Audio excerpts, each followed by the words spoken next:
a baby leopard seal there called Silas. And Silas is one of the stars of Ice Pups, a new documentary following a pack of leopard seals over one Antarctic winter. Hydrogeleptonics, to use the Latin term. Yeah, I'm doing a little bit of reading, so... Someone's very keen. Yeah, well, I'm keen. I'm keen to give of my best. Here to tell us more about these mustachioed mammals is the show's creator, Alice Clunt. Welcome. Oh, it's Alice Fluck. Right, I see what I've done.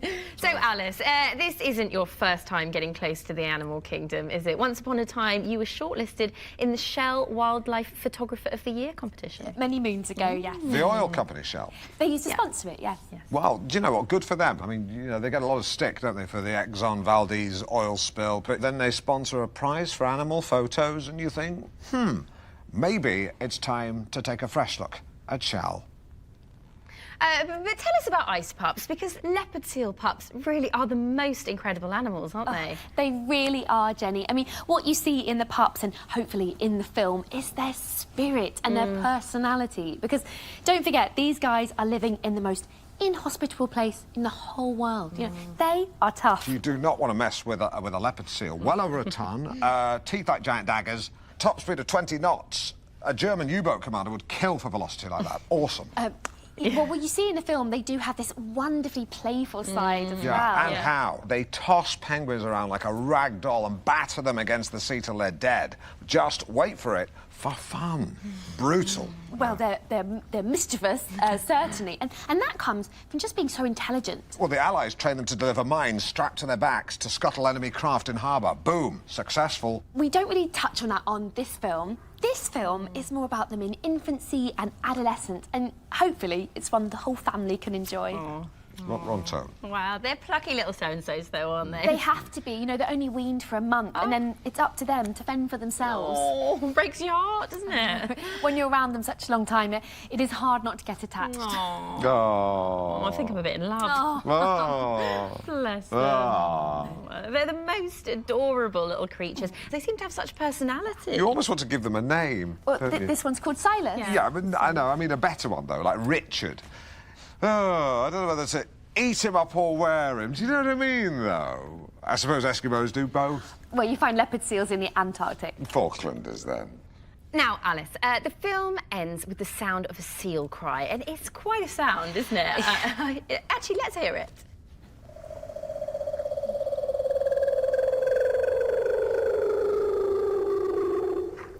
Not a sound you forget. No.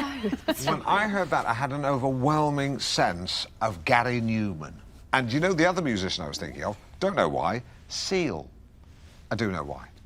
It almost sounds sort of philosophical, doesn't it? I don't think that's the right word, Jenny. I think it's remindful. It reminded me of my granddad. Did it? Yeah. He made funny noises and he had whiskers and he liked fish. He was a smashing granddad.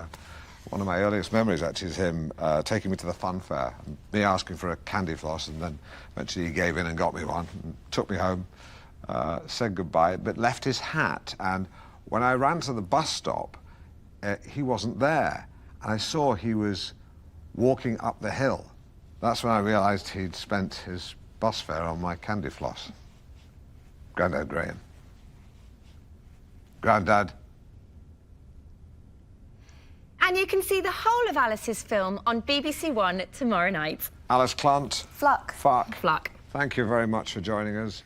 Why are clean hands important? Because humans are the most effective incubators of bacteria outside of imported meat. A fact first discovered 150 years ago in Soho, when its filthy reputation was based not on pole dancers from Lapland or lap dancers from Poland, Poland, but because of an outbreak of cholera. Imagine going into a newsagent and ordering not a can of Coca-Cola, but a can of Coca-Cholera. That's effectively what the Soho residents were doing in 1854 when they came to draw water from this pump to sate, slake, or quench their thirst. That was before the physician John Snow discovered that the disease was spread through contaminated water. And this paved the way for the invention of antibiotics, a remedy against bacteria that initially seemed infallible. I said initially slightly louder because Whilst antibiotics once stopped bacteria like these from breeding like randy Catholic rabbits, their prophylactic power has become dulled through overuse. Many liken antibiotics to giving a box of chocolates to an angry spouse. The first time, the chocolates will overwhelm the wife and quell her ire completely. The sixth, seventh time, the chocolates still subdue the miffed woman, but less than they had earlier. And by the 20th time, the chocolates have little to no potency and can even inflame the problem further. I was troubled by this. I knew more than ever before that we needed to wash our hands. But were we doing? To find out for myself, I've come to the gents' toilets at the BBC to conduct a study of my own. Hello, Alan Partridge, BBC. Did you wash your hands? Yep. Good man. I've concentrated exclusively on the gents' loos. A man standing outside a women's lavatory can be seen as predatory. Equally, a man loitering outside a gentleman's toilet can be fraught with ambiguity. So, to put it on a more formal footing, I've got this woman with a clipboard. Sorry, what's your name? Sarah. Sarah. Sarah. Sarah. Sarah. Okay. The BBC employs some 20,000 people. Just write that down. And not all of them are going to wash their hands. Right, it is Sarah. I thought you had a list. No, it's Arabic. Okay. Menial workers, for example, are employed to pick up bits of dirt, and the likelihood of them ever being asked to shake hands with senior management are very low. Put him down as a no. Still, the results made for grim reading, with just 28% saying they washed their hands. Yeah, I'm going to wash my own hands later. Swindon. And I've come to the British School of Hygiene to ask Professor Jean Chowdhury how clean hands can stop the spread of germs. Hygiene. Hi. Hi.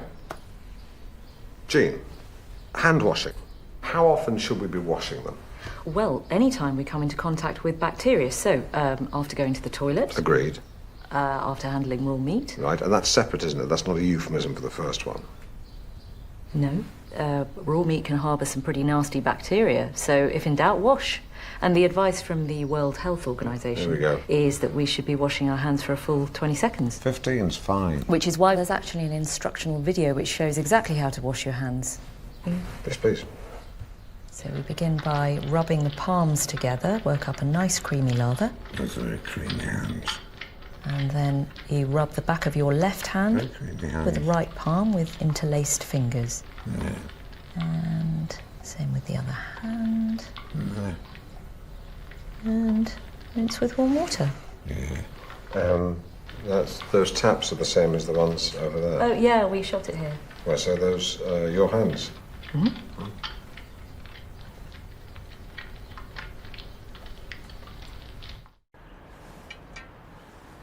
It seemed to me you lived your life like a candle in the wind. So said Elton John about Marilyn Monroe, Princess Diana. The list goes on. But John was bigger than a mere candle.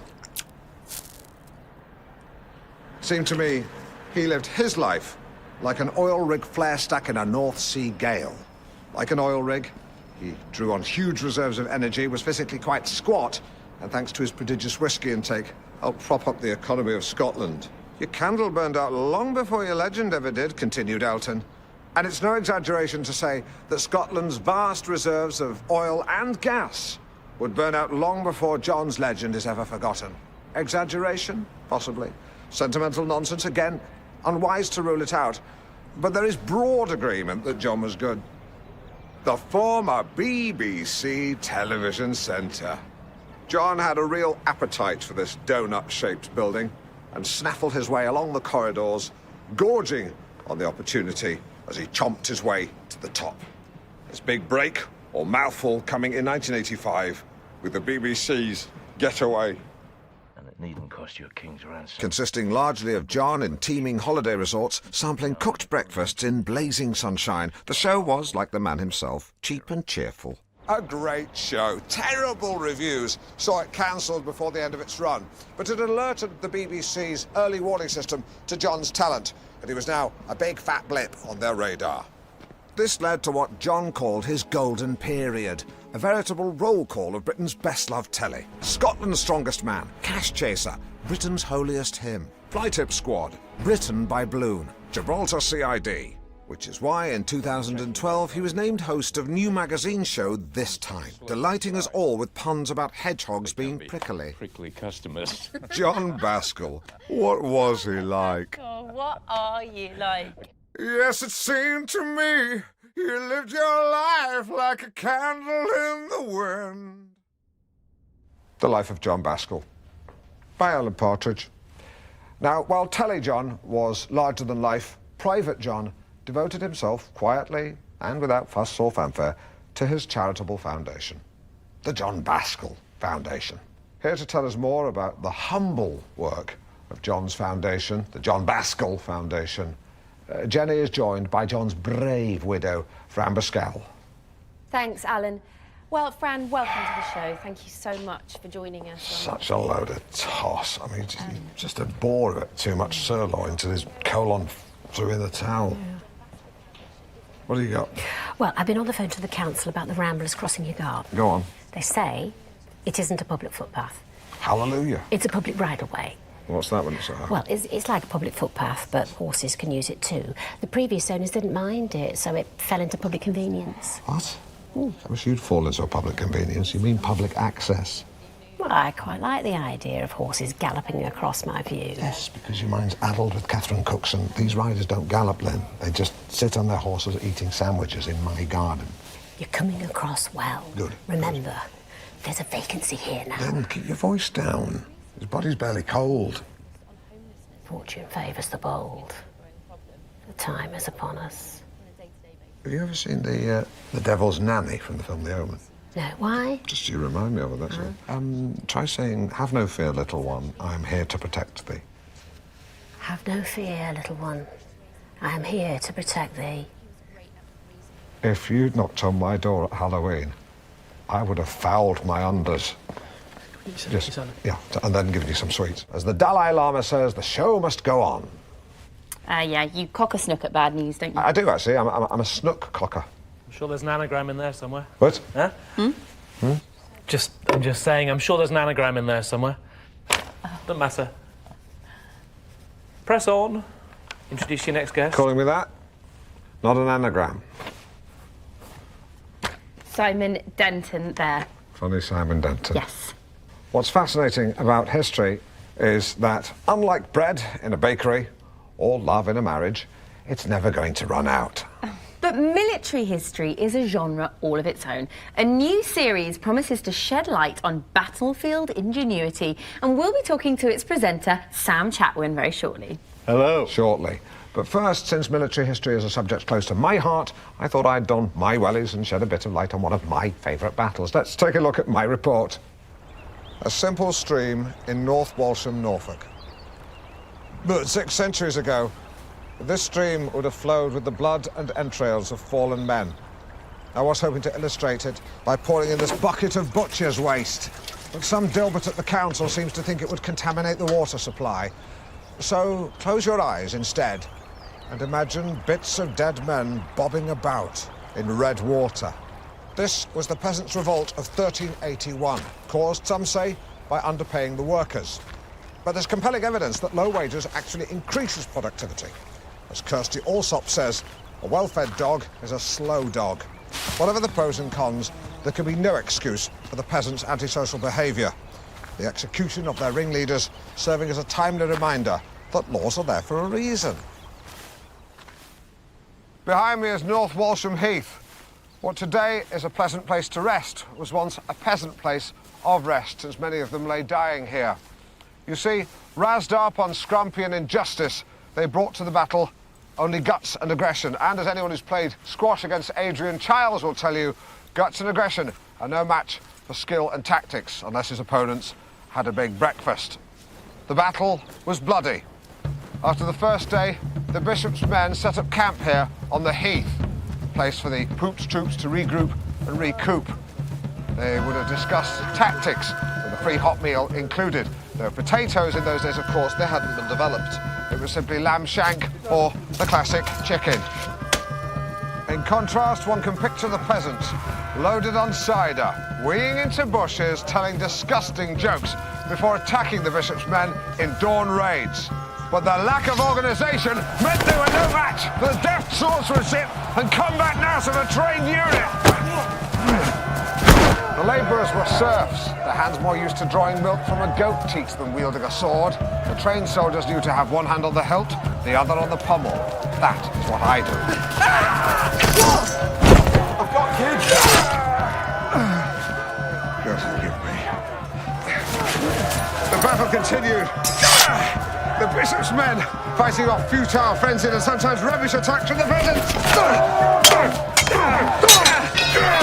The battle continued till dusk.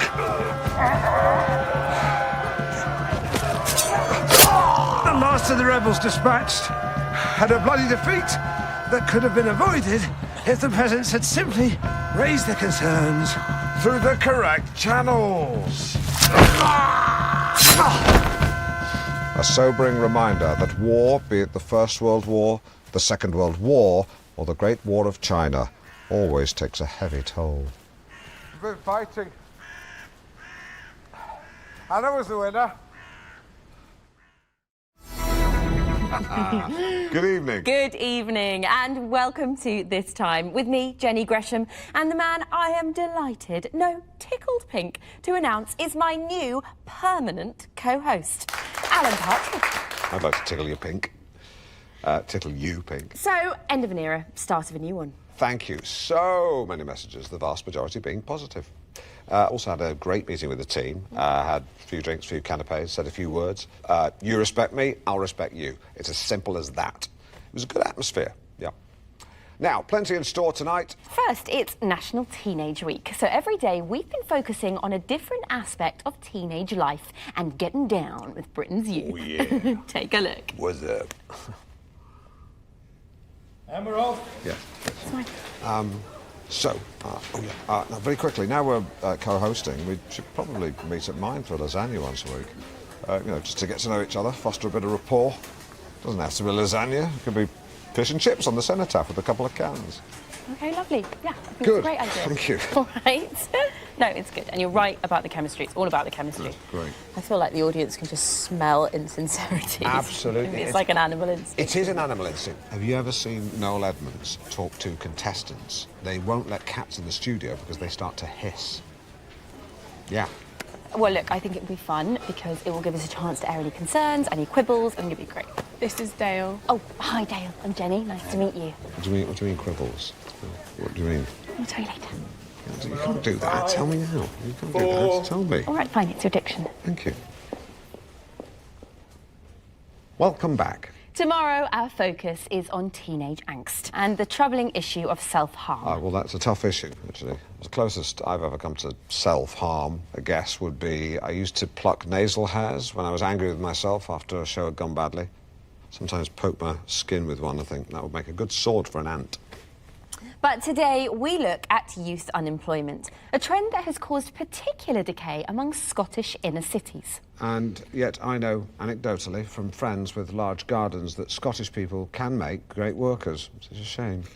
We're joined on the sofa by Dale Daniels, himself long-term unemployed, who now campaigns to improve prospects for Scottish youth. Dale, thanks for joining us. Welcome. Aye. Now, you're furious, aren't you? Even for a Scot. Well, so should everyone be, huh? And they've Absolutely. a so-called developed nation, you know, letting kids rot away in these estates, huh?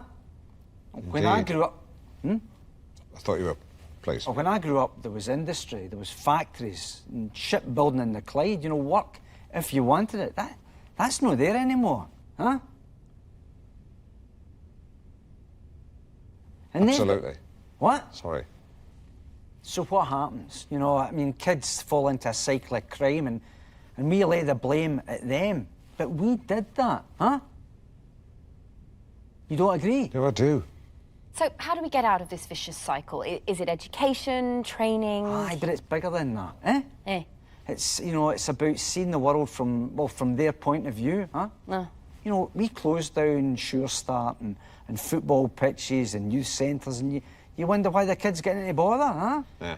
I mean, I don't know if you have any kids, huh? Eh? Huh? Yeah. Huh. Well, I've got a 13-year-old, yeah, and that's why I'm saying to the government, all you're doing is building problems for the future, huh? It's amazing, because, weirdly, what you're saying actually makes sense. Eh? Aye. Aye. Good. Good. Jenny. Well, thank you so much, Dale Daniels. Finding the time to stay in shape isn't easy. I donned my sweatbands and leotard to find out how one street in Walsall are getting in shape. To help us look at the discipline of yesteryear, we sent Alan back to his old school. I must warn you that this film contains teachers some viewers may find disturbing. This is St Jude's High School, a secondary specialising in the performing arts and media studies. But back in the 1970s, it was an actual school, and I was a pupil here. Today, the corridors of St Jude's are alive with the sound of laughter and play. Back then, however, the school echoed with an altogether different noise.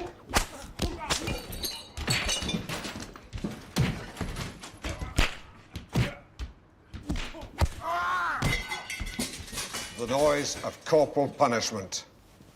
Thrashings were the order of the day back then. The only ways to avoid a walloping, keep out of trouble, or get homeschooled like Dominic Bentham. Although I think he ended up killing himself in his 40s. Alas, for those of us schooled in the classroom, the finger of blame didn't always land on the guilty. Partridge! What is that? Bring it here. And stop gawping, for crying out loud. Ordinarily, I'd see a boy taking the long walk to the teacher's desk and think he was being disruptive. Go on, sir, batter him. But on this occasion, that boy was me. What is it? It's a picture of you, sir, with a penis where your nose should be. Is that what you think I look like? It wasn't me, sir. It was Smithy. He's from a broken home. Something changed in me that day. I had walked to school a boy. Now sit down, you lemon. But I returned home, a big boy. Fortunately, what the psychotic teachers of the 1970s lacked in self-control, they also lacked in technique. Inexperienced teachers would often opt for a one-handed stroke with little backlift and a short follow-through. But swing analysis from my squash coach reveals this to be both ineffective and inaccurate. With little rotation of the hips, the backswing ends here, which means the maximum arc of the swing is shortened, and an unsteady stance means energy dissipates as the swing is completed. But what would happen with a firmer base and a longer backlift? In this case, the swing stops here. Look at the line from the shoulder all the way down to the knee. The wider stance creates stability so that energy can be transferred from the standing leg all the way to the front knee. And with the hips rotated right round, the striker is like a coiled spring. If we play on, watch now how all of that force is driven down through the arc of the swing, picking up speed, as the front knee bears all the weight, and then pow! The striker hits through the target, continuing to rotate the hips until he ends up in a finishing pose that is the mirror image of the backlift. Impressive. Eventually, corporal punishment was subject to a blanket ban, except in emergencies. But the memories remain. Sore heads, swollen knuckles, rosy red bum cheeks. Sounds funny. Don't feel funny. But first, how many of you out there are 100 years old? More than you might think. National statistics say there are 14,000 centenarians in the UK. And that's enough to fill the Birmingham Arena. Wow. Yeah, although presumably they need a lot more toilets. The latest addition to that exclusive 100 club received her telegram from the Queen this very morning. And as her granddaughter writes, she's a big fan of this show. Aw, here's what she wrote. 20 seconds. Where's my fucking water? I made it very clear I need a glass of water after exercise, or else white saliva forms at the corners of my mouth. Whose is this? That's mine now. Careful, it's fizzy. What?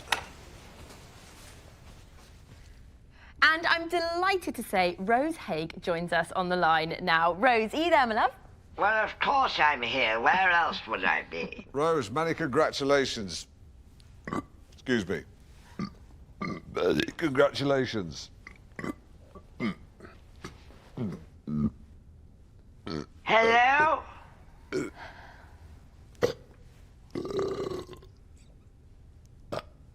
There we go. Rose, can you tell us where... No, leave it here. Here!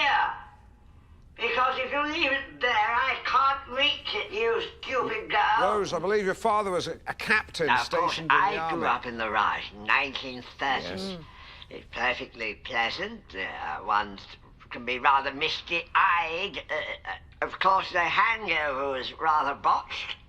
Mountbatten did what he could, poor old Dickie, Radcliffe. That's lovely. I was just wondering about the secret to your old age. I'm talking, young man. You Sorry. normally interrupt people when they're speaking. I've been called a young man for quite some time. Stop mumbling. Why are you staring at me? What's your name? I'm a Partridge. Your point being, we had a houseboy. Not a friend, you understand, an Right. employee. Okay. He used to run errands, and we called him Brownie. Right. Not the sharpest of fellows, but curiously, he was not an Indian. Okay. He was a Negro. And they are very different, because whilst physically stronger, they... Oh dear, we seem we seem to have lost Rose there. But yes, a great achievement and a colourful character. Different times, and apologies there for the wind and the racism. Now, mention our American cousins, and most people think weaponry, donuts, racism, and brown paper shopping bags with no handles. What's all that about? Oh dear, I thought you were having a stroke there. But there's much more to America than that. Time for New SA, our first regular update on the state of the states. We're joined by our very own Ruth Duggan for a segment as American as Mum's apple pie. Oh, you were having and a stroke. who doesn't love Mum's apple pie? Well, sure I would. I met your mum, but I imagine a kind of Nanette Newman type, crimping crusts and cutting out love hearts from excess pastry to plonk on the top of the pie lid. Something like that. What about your mum's? Well, I love my mum, but I have to say she made bad pies. And even though she loved me, she managed to make a pie without putting any love into it whatsoever. So, yeah, just chopped apples, pastry, lots of brown sugar, but, as I say, no love. But, Ruth, I bet you loved your mum's apple pie. First up, police raid a house in Cleveland and find 4 dead men in a septic tank. Not the kind of story anyone likes. I do, actually. I love anything like that. Right. Absolutely delicious. Yeah, right, you mean the apple pie. And the same, though, Ruth. All the pastry turns into a fat back. Well, quite. It's been described as a truly gruesome sight. What? A vision of hell. Dismembered limbs from as many right, as... I think you've got a bit of delay on the line. A delay on the line.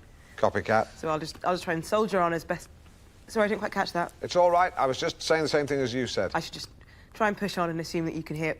Yep, go ahead, Alan. No, you go ahead. Shall you I go continue? ahead. So you I'll go try- ahead. I didn't You quite go catch- ahead. It's like trying to have a chat on a webcam with someone in the Philippines. Or bloody anywhere in the world. Yes. Sorry, after you.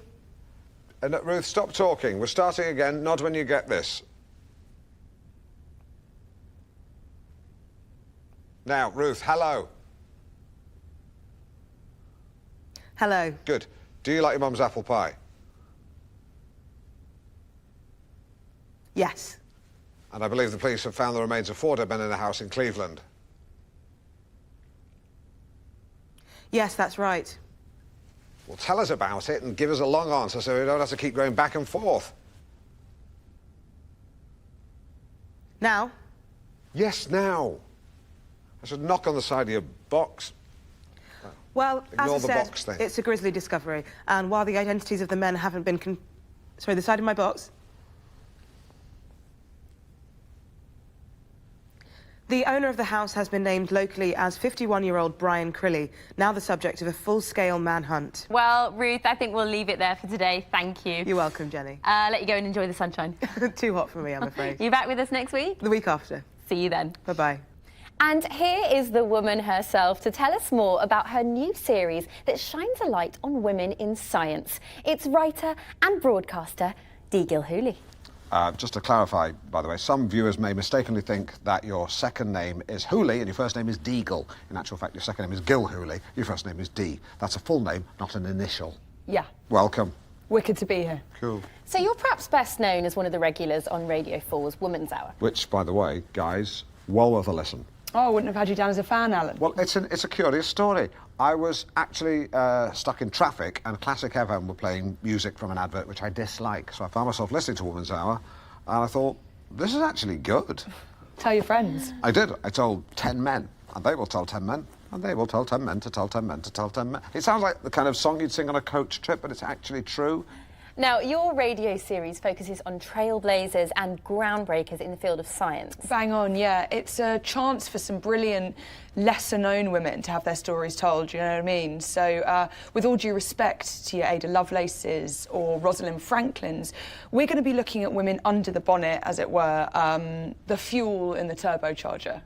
Because there's some fascinating women here. We're talking Vera Rubin, Nettie Stevens, Cecilia Payne. I mean, brilliant women. Oh, kick-ass women. Yeah, Cecilia Payne's actually is an amazing story. A British astronomer, got her doctorate at 25, boom.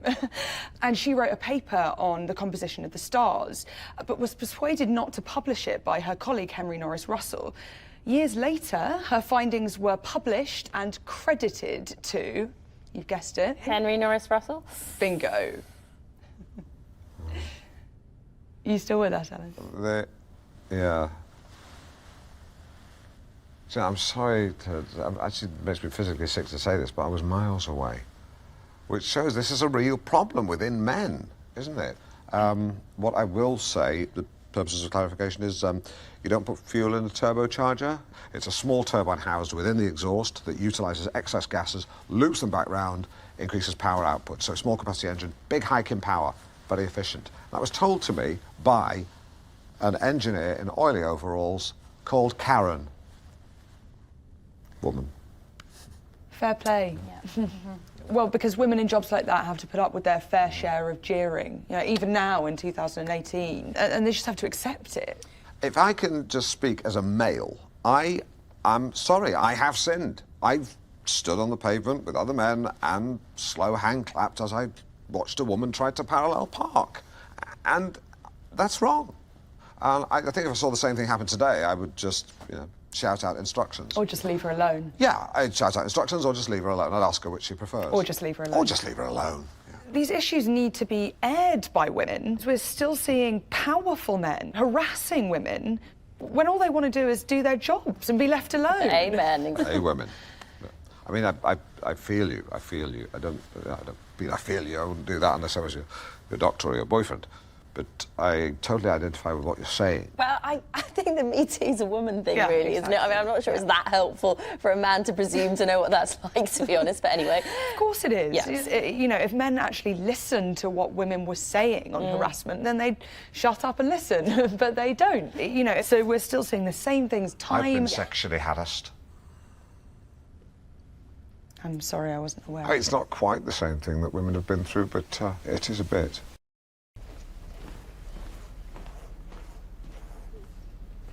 Hilary Couchman, Dr. Hilary Couchman. How long have humans been swearing?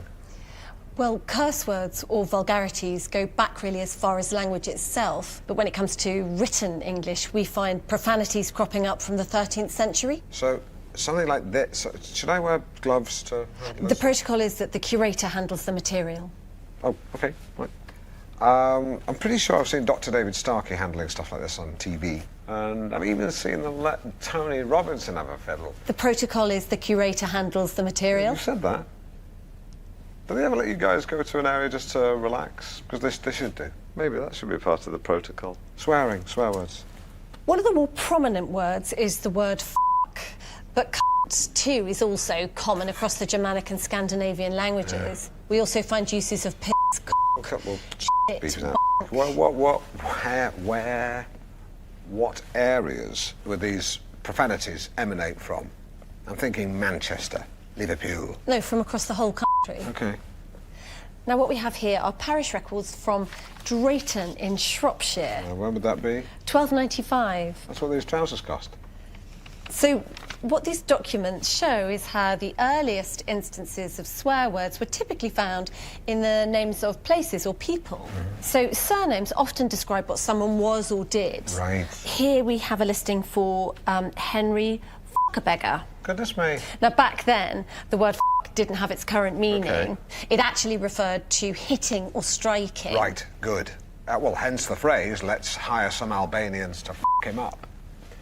So there are terms that have fallen out of use. So here in 1740, we have the term runtalian, which means one whose scrotum is so relaxed as to be longer than his penis. One wonders whether that's due to a truncated member or distended testes. Well, I guess it's just chicken and egg.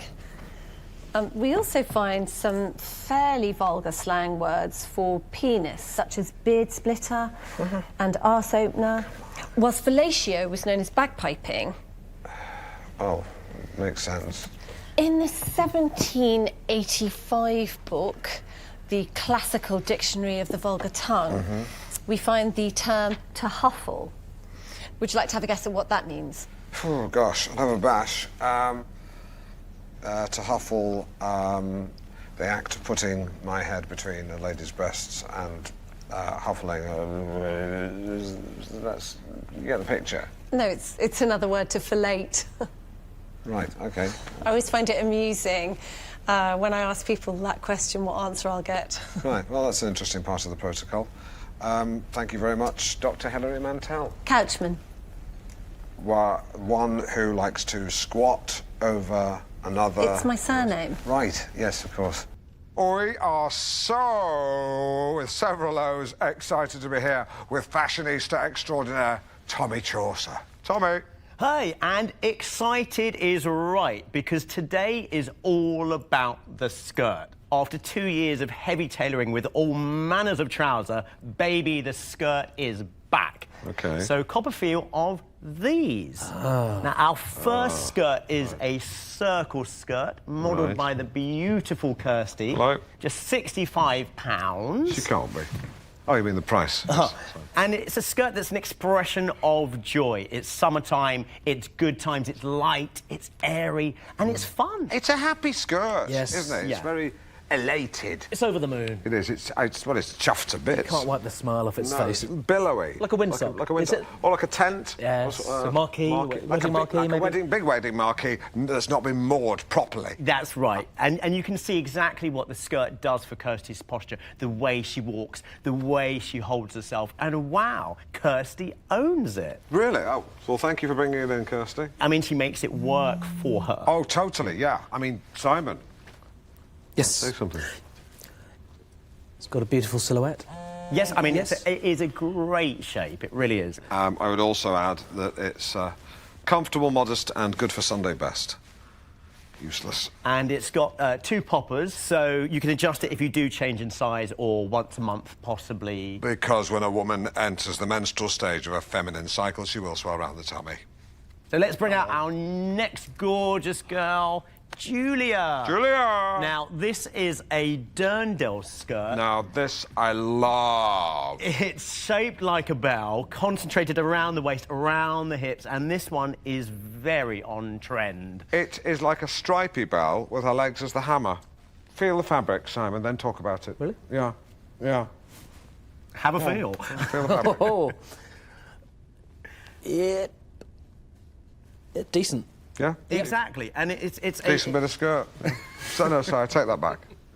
Well, it's saying Dolce Vita, Roman holiday. It is, it's saying... Molto bene! Molto bene! Molto bene! Molto bene! Not that loud, but, you know...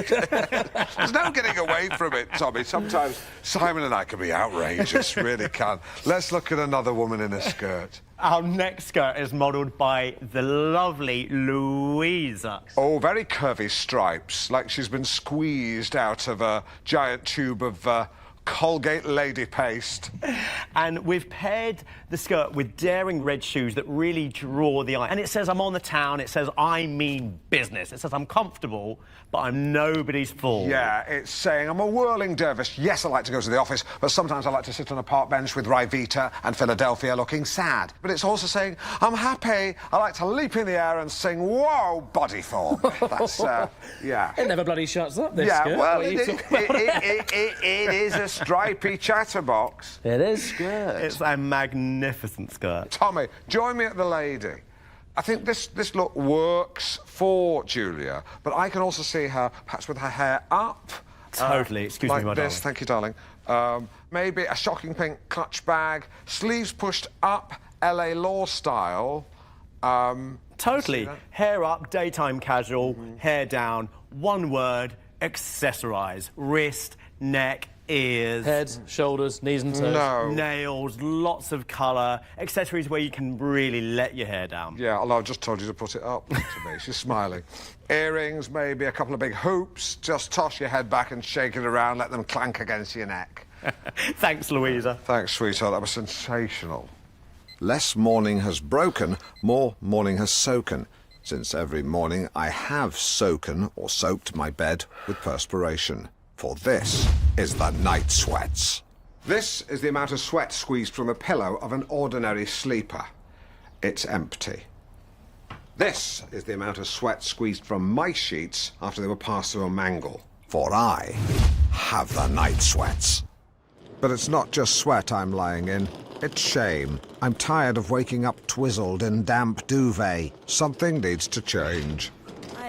So, I've come to the blandly named West Sussex Sleep Clinic. After filling in a needlessly detailed questionnaire, it was time for Jim Jams and watery squash. These are my co-sleepers. Hi, Janet. They are amongst the worst sleepers in Britain. They are absolutely hopeless at it. But a chinwag over a glass of squash reminds us that we're not suffering alone. But our collective lack of sleep has rendered us all pretty irritable.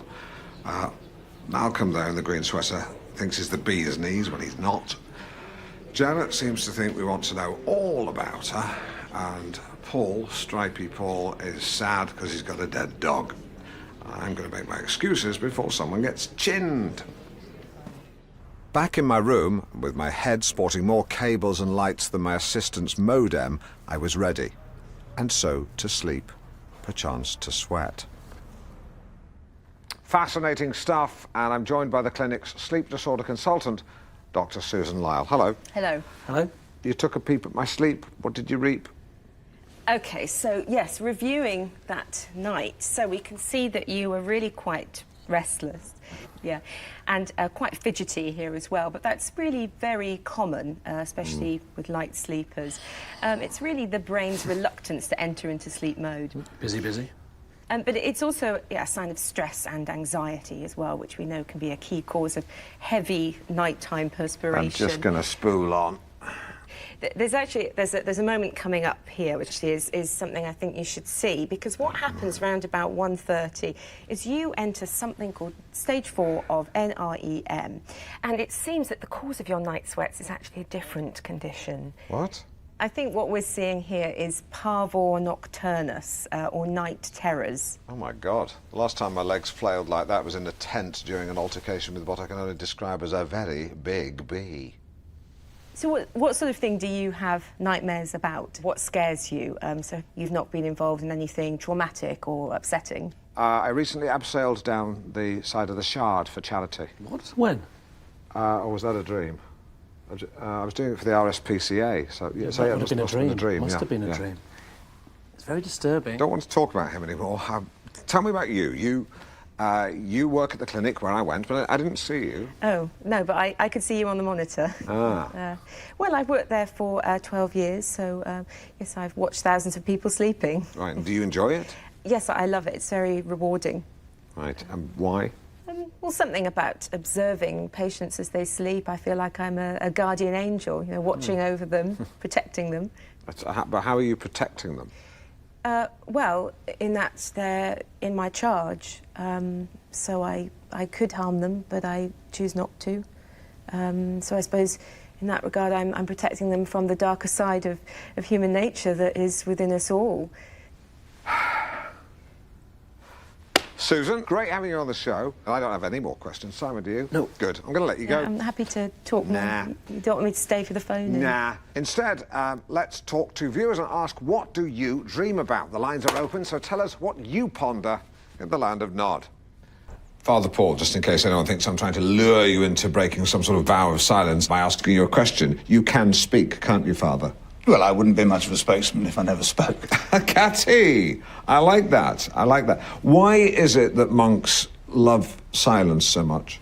We all need silence, and it's harder to find in the modern world. Yes, what one thinks is silence is often not, because you listen a little harder, you can hear the beep of a truck reversing, or in the still of the night, what one thinks is a neighbour's baby crying, but in actual fact it's two foxes making love with one another. I suppose the only place one can find true silence would be outer space. Hence the phrase, in space no one can hear you scream. From Alien. Yes, I remember when I first saw that, I thought, finally a movie that acknowledges the fact that sound cannot travel through a vacuum. I bet you guys would love a vacuum. It'd save the brothers having to sweep the floor. There's that cattiness again. I mean, you're clearly a character. You definitely are. From a Christian perspective, silence is a way of forming a deeper bond with God. Although some young Christians use noise in much the same way that sirens of Greek mythology would lure unsuspecting sailors onto the rocks, the young Christians will sing hymns whilst banging a tambourine, and in the confusion, you end up believing in God. Well, every individual has their own way of communing with God, but that's not to say that silence is purely religious. I mean, it can work wonders for your mental well-being. Why don't we try it right now? 1 minute. OK. The footage you're watching has been sped up. Current BBC programming guidelines prohibit on-air silences over 30 seconds in duration, except for state funerals like Diana's or Springwatch. While greater flexibility is permitted for BBC's 2 and 4, BBC One viewers are thought to benefit from content with frequent noises. There's your minute. Life as a monk begins at sunrise. As we quietly dwelt on our relationship with the Lord, it occurred to me that God, all-knowing, invisible, and all around us, is identical to high-speed Wi-Fi, which I know for a fact that they have at the monastery. I wondered what these men might have been before they found God. Can you read a man's story in his face? I believe you can. If I had to guess, I'd say this monk was quite high up in ICI. This monk also worked for ICI, but in a more junior role. I don't have any ideas about this monk. And this monk briefly joined the band D-Ream after Brian Cox left to become a scientist. I decided to stroll the grounds and soon found myself walking like a monk, hands behind my back, nodding at passers-by, a smile as my resting face. But smiling constantly starts to make your face ache. I wondered if it felt the same for Holly Willoughby. Although the Bible doesn't mention potted plants, monks absolutely love them. But when I lent a hand, I began to see a very different side to these brothers. You see, silence can be a kindness. It can show courtesy to a fellow clay pigeon shooter. But anyone who's driven home with their wife after a row at a party will know that silence can be used as a weapon. Could the monks have been doing the same? It amused me to imagine I was in an institute full of angry wives in big brown dresses. But the more they pretended not to see me, the more I wondered if it was intentional. And when a sprightly monk snatched my pot, I became convinced they were trying to break me. Perhaps they were tapping Morse code messages to each other on plant pots, like, why isn't this new man wearing brown? Let's pick on him till he either cries or cuts his hand. Now, we've all seen it. A teenager near a window asking Siri what the weather's like. A taxi driver using his phone to calculate your change after you've given him £20 for an £18 fare. Clearly the change is £2. But is our addiction to technology actually making us less intelligent? To gauge the public mood, we cross to Simon Denton, with a slightly expanded role, sifting through your texts, tweets, and now live calls. Howdy. Howdy. So, yeah, bigger role, more responsibility. Yes, indeed. Finally got that promotion, Ma. Same money, though, I think. Yeah. So, we've been asking, have we lost good old-fashioned British common sense? Eustace says, pick up bits of broken glass by pressing a slice of damp bread against the floor. Very good tip. I've done that myself. Yes, just remember to bin the bread afterwards. Which I didn't do, as my lips were lacerated. Oh, dear. My then girlfriend wouldn't kiss me for a week. That must have been difficult. Well, you could do other stuff. Someone else who says, I avoid pet odours in my home.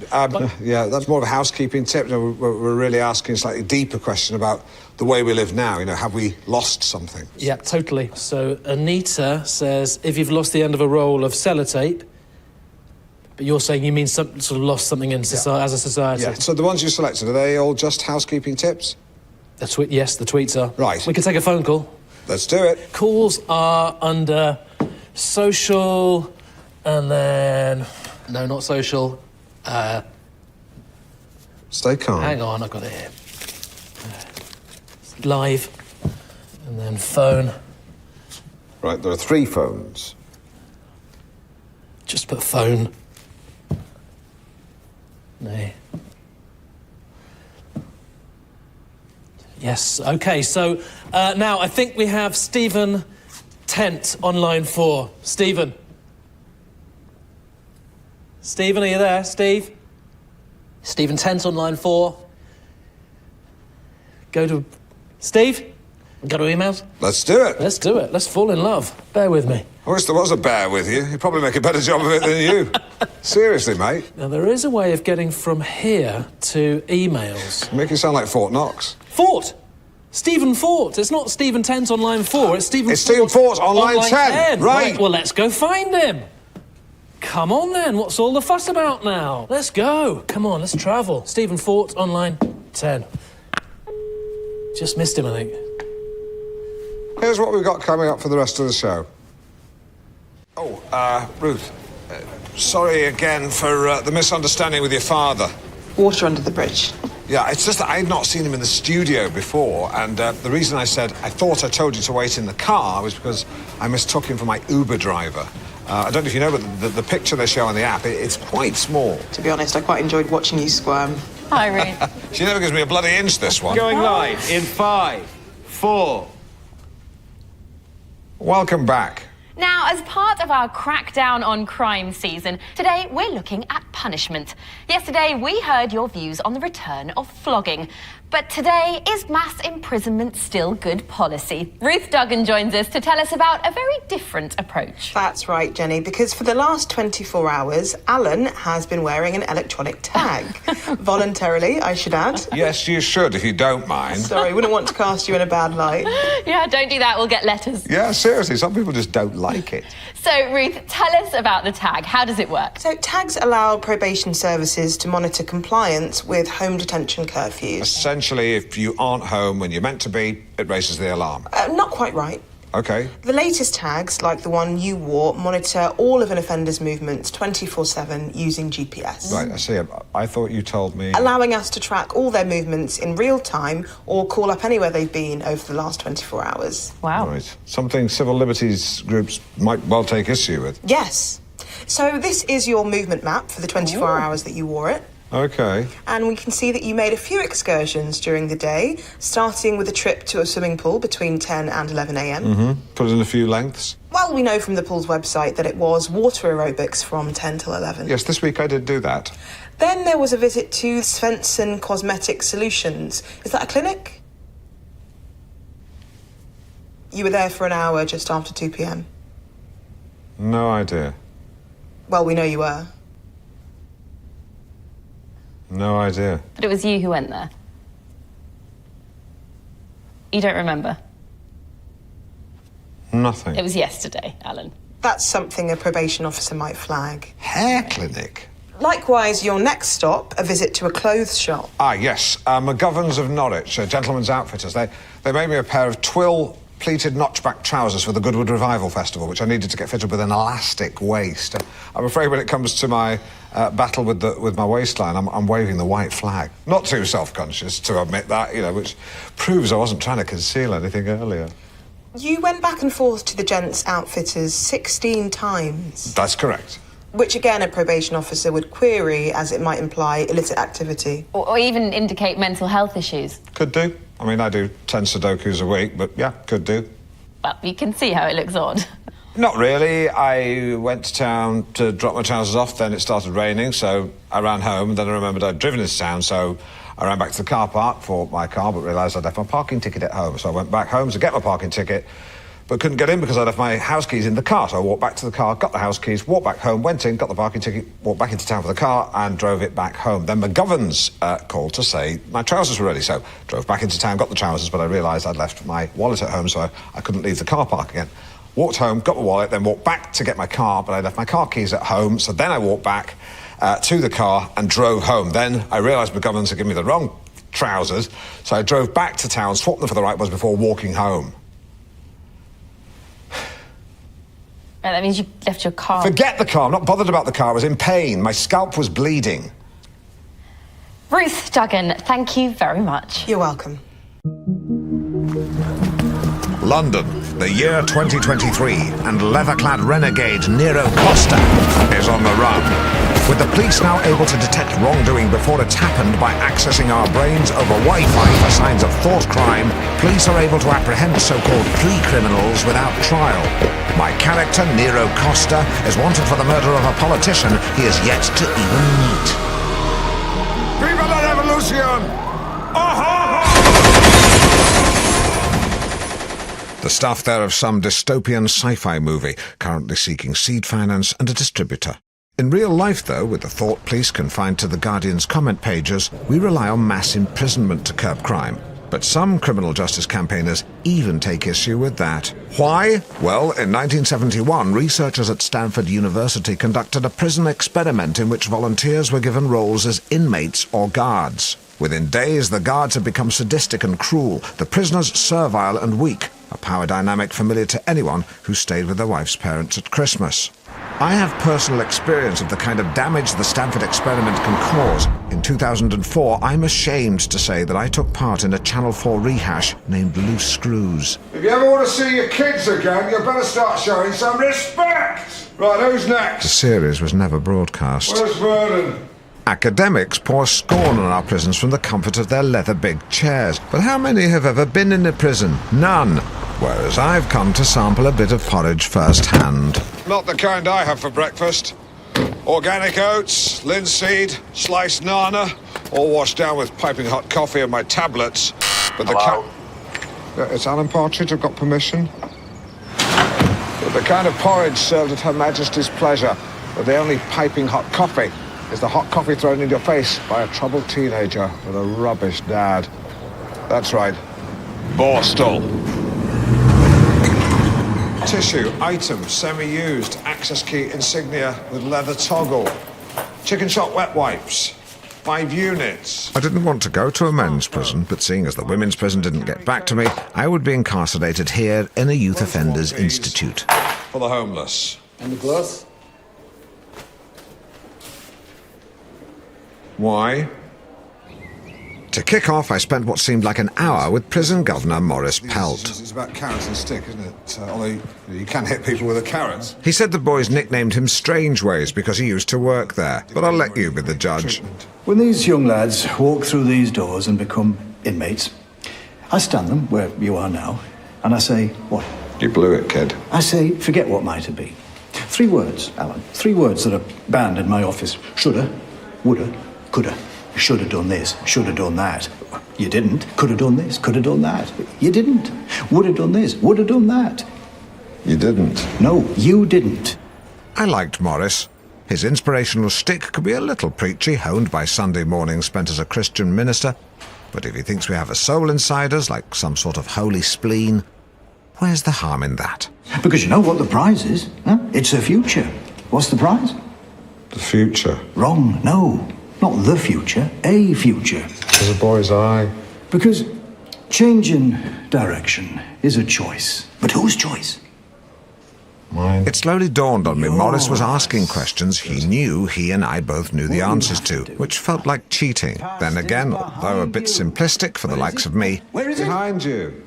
It was perfect for daft lads. Target is an Al-Qaeda cell. 4 terrorists are in the building. In addition, they have as many as 4 hostages. Your mission is to recover the hostages. We're in 2 teams. A team led by Danny will secure the perimeter. B team today will include Alan. Lads. B team will enter the building through the door on the white aspect. The hostages are being held on the far side of the blue aspect. Any questions? Sir. Alan. Recommend we use night vision capability. It's 1300 hours, so no. Copy that. Questions? Open door right! I've got the rear! Open door left! With me! I've got the rear! Open door right! On me! I've got the rear! Special Forces experts agree it's important to guard the rear. Partridge, give me! This was my signal. A gauntlet thrown down. We know eagles dare, but does a partridge?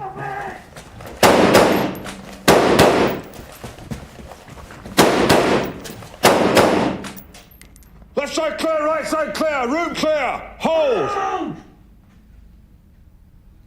Did you see that? Did you see that? Thanks, mate. So, how do you think you did? Pretty good, yeah, pretty good. Well, you discharged your firearm correctly, all neat and tidy. Yeah, I was a 6er in the Cubs. Right, well, let's have a look at the video, shall we? Yeah, this full shot, what's this stance? You're presenting a very wide target. Yeah, that's a recognised shooting stance. Where have you seen that before? The opening sequence of the James Bond films. Right, yeah. It's me and the boys are wondering where the hell's he got that from? And I told you, it's from the opening sequence of the James Bond films. Yeah. Straight away, I can see a fundamental problem. Your first 2 shots. Yeah, double tap, central torso, pretty good. You've killed a hostage. Oh, Alan. Terrorist, unharmed. Hostage, dead. Terrorist, unharmed. Hostage, dead.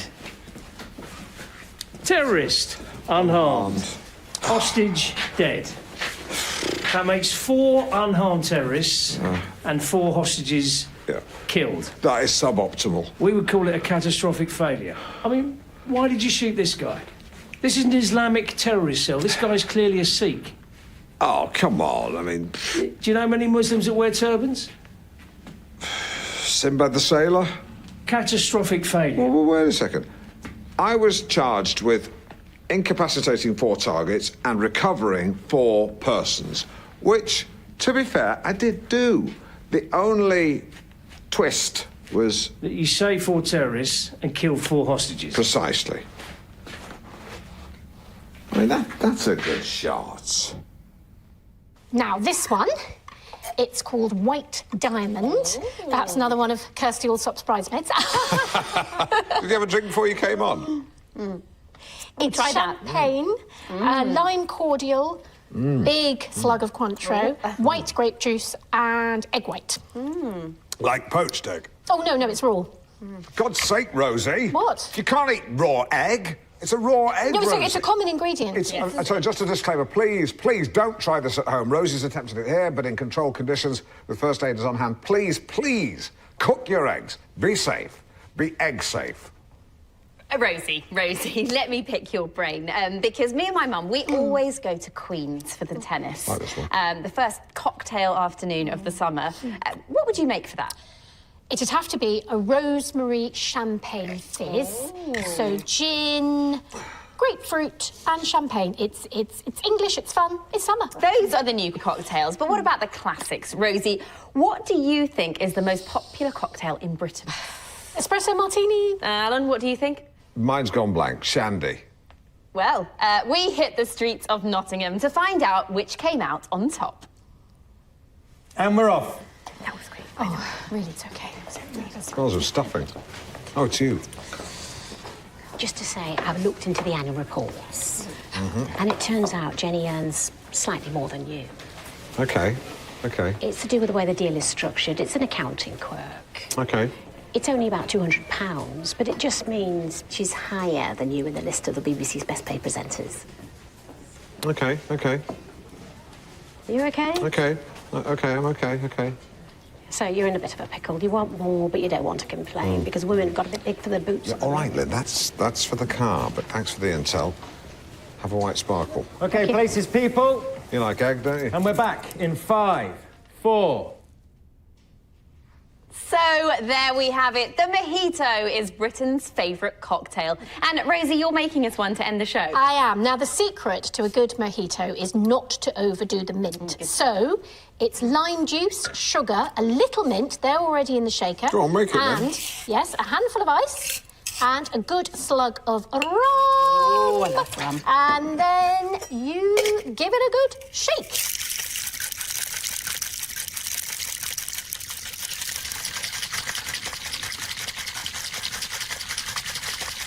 Stop looking at me. Certainly gave that what for. Would you like to have a go, No, Alan? not me. I never know where to look when I do that sort of thing. It requires a certain kind of confidence that, for whatever reason, I don't have. That's why I don't play the maracas. Give it here. All right. Stiff. It's loosening. Very stiff. You got it? All right. OK. Take me, take it.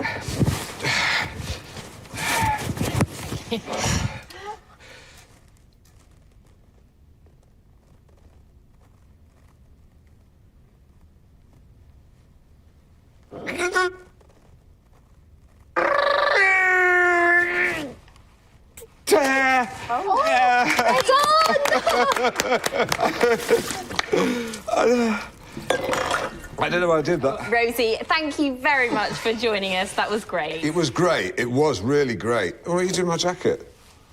Sorry for bollocking you before about the raw egg thing. But don't do that again. Oh, and I believe Simon has an email. Simon. Imagine two things you enjoy. Great individually, but put them together and you get something quite special. Strawberries and cream, egg and bacon, yawning and scratching, Johnson & Johnson, Charles and Camilla. But what about drugs and sex? This is chemsex. Chemsex is a compound word. Chem derived from the word chemical and sex from the word sex or sexiness. Confined largely to the gay community, it emerged around the year 2010. A time of unrestrained glee as a nation dared to believe the nightmare of a Labour government could soon be over. And as revellers lost their minds to the sound of Keane and the Black Eyed Beans, little wonder that the hedonism spilled over into sex and drugs. The primary drugs involved in chemsex are crystal meth, GHB, ketamine and mephedrone, a dose of which, under controlled conditions, I was about to take myself under the watchful eye of pharmacist Dr. Raj Prasan. Now, do you say MCAT or meow meow? I say mephedrone, its chemical name. Right. I like to say meow meow. You're going to administer this drug under controlled circumstances, and then I'm going to gauge its effects. You're going to play guinea pig. Right. That wasn't explained to me. I've never played that. I mean, in terms of the experiment. Oh, right. Sorry. I thought it was some sort of gay sex game. Yeah. I'm not sure a man can squeal like a guinea pig, can he? I'm just a pharmacist. Right, yeah, because you're the chem of the chemsex, yeah. So Dr. Jekyll and Mr. Hyde, you're the Dr. Chem, and Mr. Sex, we've yet to meet. I'm just a pharmacist. You said that. So, you give us the drugs.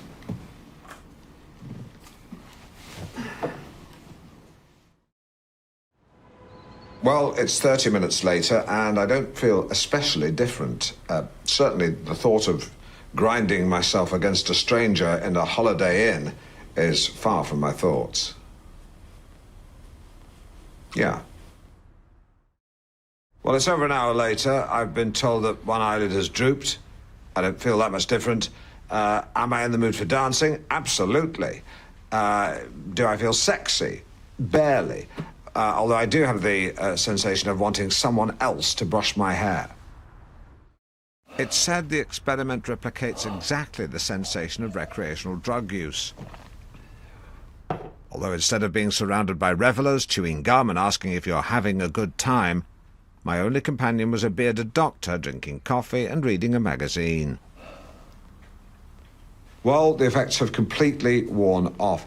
My main recollection is an overwhelming desire to put on my comfy pyjamas and watch Tarzan.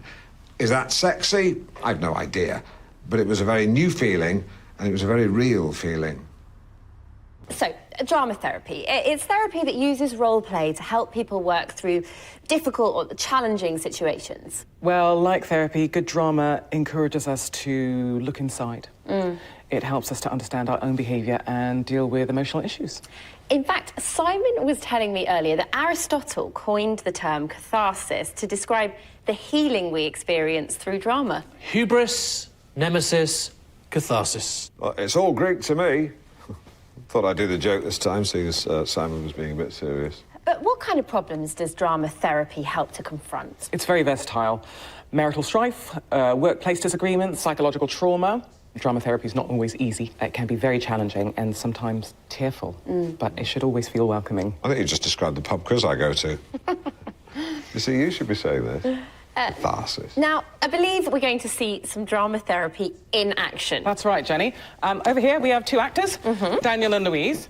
And in a typical therapy situation, they would play out scenarios that couples can try themselves. Right. Now, in this scenario, Louise thinks that Daniel is emotionally closed off, but Daniel feels that as he's getting older, he does need more space. Guys? And you wonder why we never resolve anything. It's because we argue, and then 5 minutes later, you get upset and I have to back down. No one's saying you have to. But that's what happens when you play that card. It's not a card, Daniel. It's how I feel. Just because you're a closed book doesn't mean I have to be. What am I supposed to say to that? You should tell her that... Sorry, that's... No, that's fine. Do you want to jump in? Oh, me? God, no. Yeah, no, please do. Step in for Daniel. No, it's just... I've not acted for quite a while. Oh, I'm sorry. I hadn't realised you'd acted. Oh, yeah, I mean, just with Norfolk players, a bit of acting, producing, directing. Most recently, A Few Good Men. Oh, so, amazing. What part did you play? The Jack Nicholson role, so Ooh. yeah. A bit of a tough act to follow, but I just tried to do it sort of, you know, like... The truth! You can't handle the truth! Yeah, so I sort of went higher, and then I did the scoff at the end, which I don't think Nicholson thought of, so... Well, how would you feel about having a go at this scene? Yeah, sure. Why not? Oh, great. OK, Daniel, you step out. Louise, you're in the kitchen, you're making dinner. And Alan, start a conversation when you're ready. OK.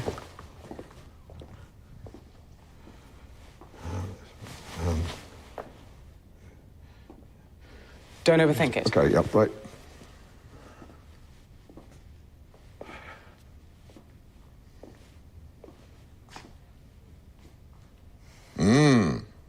Smells good. It's just spag bowl. I didn't mean the dinner. Well, you never normally come in till it's cold. I'm sorry to go on. I just don't want you to feel like I'm complaining because I want to spend time with you. Hey, baby girl. Just been out on my bike. My motorcycling's important to me. You know that. But you know the best part of the journey?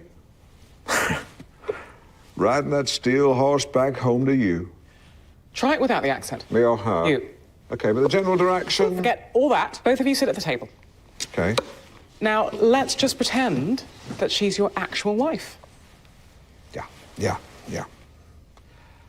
Look, I wish I could spend more time with you. See, I hear you saying that, but I don't feel it. Then we'll figure something out, but you're going to have to stop going on at me. I'm sorry if I've got a gift that people enjoy and I find very satisfying. I'm sorry that you don't have that because for some reason God didn't give you any talent. Shall we stop there? Yeah, that felt good.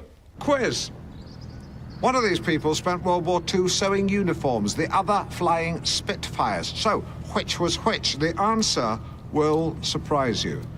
The seamstress, this man, who got into sewing rather than fighting because he was severely mollycoddled by his mother, and sadly, the poor chap ended up as a softie. The Spitfire pilot, a woman, Eleanor Hartley, who defied convention to help transport military aircraft to wherever it was needed. Because it's an irrefutable fact that without the role played by women in almost every sphere in both civil and military life, the Second World War would have been slightly harder to win. Today, Eleanor is 94 and has very kindly agreed to join us here at Goodwood Aerodrome to return to the wonderful machines that she once flew. Eleanor, thank you so much for joining us. It's lovely to be here. A wonderful, wonderful woman to whom we all owe an enormous debt of gratitude. In the end, though, her interview was largely unusable. Heavy frost this morning. To learn more, I spoke to a man much better versed in Spitfire history. Good morning. My name's Alan. Roger. And your name? Roger. Oh, sorry, I thought you were agreeing with me. No, just telling you my name. Oh, I see. Right. Well, I'm Alan Partridge. Roger that. Right. And your full name? That. Is your name, don't say anything, is your name Roger That? It turns out the airman, a bit of a character with a love of wordplay, is actually called Paul Wheeler, but he pretends to be called Roger That to bamboozle new trainees. He has also appeared on Countdown. I rather didn't do jokes like that because I'm a journalist. Now, Eleanor here, one of the few people left alive who understands what it was like to fly the Spitfire and carry that huge responsibility. What was it like, do you think, for people like Eleanor to carry such huge responsibility? Well, I don't think anyone was in any doubt as to how integral Spitfire was to the war effort. I suppose the only way to truly understand the sacrifice made by Eleanor and people like her is for me to put myself in their shoes. So if the plane gets into trouble, there's no ejector seat, so you'll have to bail out. Why would the plane get into trouble? Oh, we just have to give you the bailout procedure. Okay. So if the pilot says jump, jump, jump, you lower the seat, you unlatch the canopy, you unplug the radio, open the door, jump away from the plane, and deploy your parachute by pulling the D-ring. D-ring? No, D-ring. Yes, of course. Now, if you land in water... Oh, hang on. Say it again? Yes, again. Lower the seat, unlatch the canopy, unplug the radio... Why not do that bit? Well, you need to do that bit, otherwise you'll be tethered to the plane and pulled down to earth with it. OK, I'll definitely do that then. I'll just asterisk the important ones. Well, they were all important. Yeah, I'll asterisk all of them then. And after a handful of toilet trips, which I'm told is perfectly normal, it was time to spread my wings like the arms of a bird and take off. Does this say latch or cat? Can't look right now, sorry. Could you radio and ask someone? Not right now. OK, but soon. I was quickly lost in admiration for this plucky little aeroplane, and it was a privilege to climb heavenwards until I was touching the face of God with the very tip of my nose.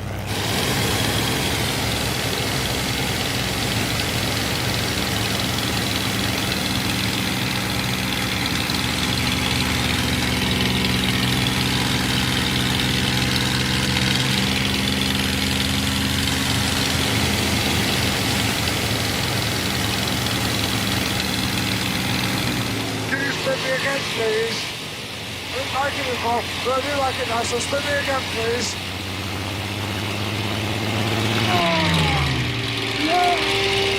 Up here, you can be proud to be British, and no left-wing people can tut at you. No one to admonish you for having a certain point of view.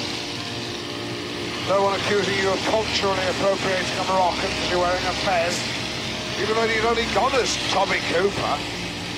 Sometimes wonder why we bothered winning the war. If you're scratching your head wondering why Simon Denton is sitting on the sofa, do not adjust your set. It does look odd. Simon is here to introduce his very first item, perhaps the shape of things to come. Well, just a one-off. He's on holiday on the sofa, but he lives at the Digi-Wall. Simon. Now, when one pensioner's local cinema closed, his plans for a birthday movie were scuppered. That was until his friends decided to step up and reenact his favourite Hitchcock film, Rear Window. I went along to take a look. And action! And we're off. Oh, that was so good. That was great. It's good for you, mate. Yeah, that's pretty good. It's grainy black and white. Is that to look a bit... Hitchcock. Yeah. Yeah. That's lovely, yeah. I mean, Rear Window's in colour, of course, but I don't think that matters one bit. So how did this land in your lap? I just mentioned it to Howard and he said, yeah, give it a go. Yeah. You know, you could always talk to me about work stuff like we agreed, mate. Yeah. Quick shot of you nodding. It's just an edit point. Edit point? I've been here a while. I'm starting to learn how things work. Are you? Here comes a good bit. Excuse me. Tiff, you're not gonna... We've got to take a rain check on Cornwall. Oh. I know. I got a couple of Japanese business associates flying in from Japan to possibly invest in the blooming production company, so... What business associates? John Kawasaki and John Suzuki. Yeah. John Yamaha couldn't make it. I suppose they are both named after Japanese motorcycle brands. No, I tried to move it, but I said, John's, could you make it any other weekend? But they said, no can do. No can do.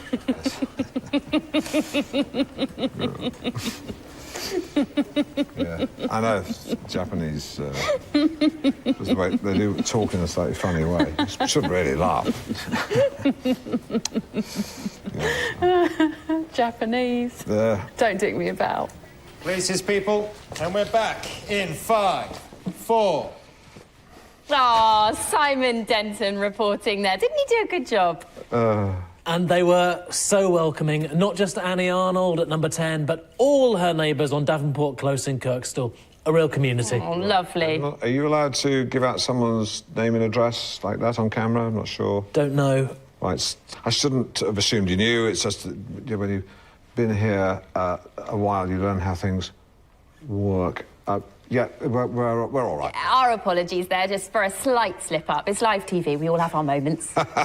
He doesn't have all this problem when he just sticks to the jokes. I had the VT. Can't you do both? No time, mate. We want a giggle. Give us a break. I did, remember? I'm outside the University of West Sussex, and in their computer science department, they're developing some of the most advanced robotics anywhere outside of America and China and Germany and Japan. Also Singapore. Love these guys. Electric lady.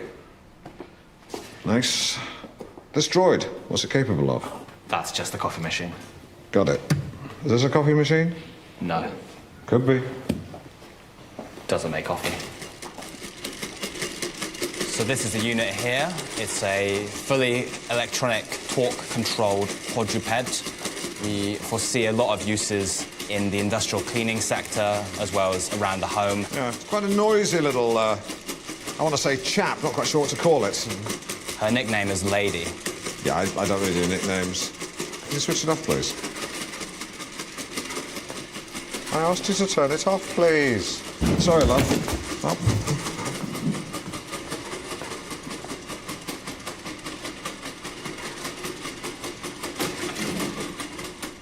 I've got to say, I remain something of a skeptic. Call me a Luddite, I don't even have a tease made, let alone a computerised Japanese toilet like Jonathan Ross. I've thrown a heavy towel over Alexa. Nevertheless, the nerds here have allowed me to take this robot dog home. Its name is Unit 1, not Lady. First, I wanted to put it through its paces, and with 4 legs powered by 4 servo motors, it's a robot with as much bite as bark.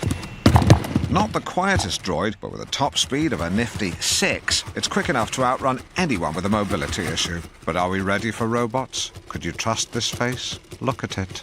The idea of robotics isn't new. Aristotle wrote about automata replacing slavery in 322 BC. That's 3 centuries before Christ. Allow me to put that in context. But you just did. Well, and then there was Buddhist scholar Dao Xuan, who imagined metal humanoid automata that could recite sacred texts. So the appearance of being intelligent, but actually just the ability to read out loud. Precisely. Hugh Edwards. But what if doing no harm involves moral ambiguity? Take self-driving cars. What if swerving to avoid hitting someone on the road involves mounting the curb and hitting someone else? How does the robot decide whom to harm and whom to save? Good use of the word whom, but it is a dilemma. If a robot car was hurtling towards a pregnant woman pushing a pram, of course, it would swerve to avoid her, even if it meant hitting another pedestrian. But what if that pedestrian was a senior politician, like Grant Shapps? Now you've put that robot in an impossible situation. Well, there's also the issue of automatons serving us in a range of different ways, some of them in perhaps more intimate ways. Do you mean sex robots? Well, yes. Yeah, that's weird, because I don't think I've thought about that before. But do you think that would be all right, then, to do that? Well, it's a question that's never been addressed. Because there could be for women, too. Just be a case of adapting an existing unit. But perhaps a more complex issue is how to manage an emotional connection. You could imagine a robot one day providing the same companionship a dog might. My dog would be a hard act to follow. Yes, some people do form strong emotional attachments with their dogs. Not like me and Seldom. He passed on a couple of weeks ago. It was actually at a fun fair. One minute he was barking at the waltzers, the next minute he was, as I thought, asleep next to the ghost train, funnily enough. But no, he'd... Yeah. I'm so sorry to hear that. Yeah, he was a big fella, but I tell you, he showed a damn sight more sensitivity than half the people on this planet. Well, that's the thing with these moral dilemmas. I think it's... He used to stand on his hind legs and put his paws on his shoulders and then just dance around the room. Yeah. I miss him. He was a really, really good dog. And there we have it, a brief but fascinating exchange between Jenny Gresham and the Princess Royal. Plenty to unpack. We learned Her Royal Highness is, in her words, very well, and pleased that she could be here. She went on to describe her duties as varied and talked about her affection for her family. Good, solid stuff. Now, though, it's time to hear from you at home as we ask for your thoughts on what the future holds for Britain's favourite family. Of course, we've also been asking for your encounters with royalty, and don't forget to share your tips on modern-day etiquette. Keep those coming in. And tomorrow, should we scrap HS2? Jesus Christ. Well, we do need to hear viewers. Why? Why do we need to hear from the viewers? Tell us what you think, join the conversation, get involved, share your views. Is it snowing where you are? Do you like fireworks? What's your favourite soup? Who gives a shit? Excuse me, apologies for the language there. Michael Gove said we've had enough of experts. Do you know who I've had enough of? Idiots. I'm not sure I'd call our audience idiots. Look at the tweets, Jenny. I mean, read the mailbag. Everyone at the BBC thinks it. They never say it publicly, of course, but behind closed doors. Whispered in the corridors, that's where you hear the truth. They think Countryfile is boring, they don't understand darts, and they don't really care about your opinion. The BBC is committed to letting ordinary people have their say. There's nothing in between. It's either BBC 4 Live from the Hay on Wye Book Festival, or other people telling us they think dogs are better than cats. You feel like throwing open your windows and saying, I am hopping mad, and I want something in the middle.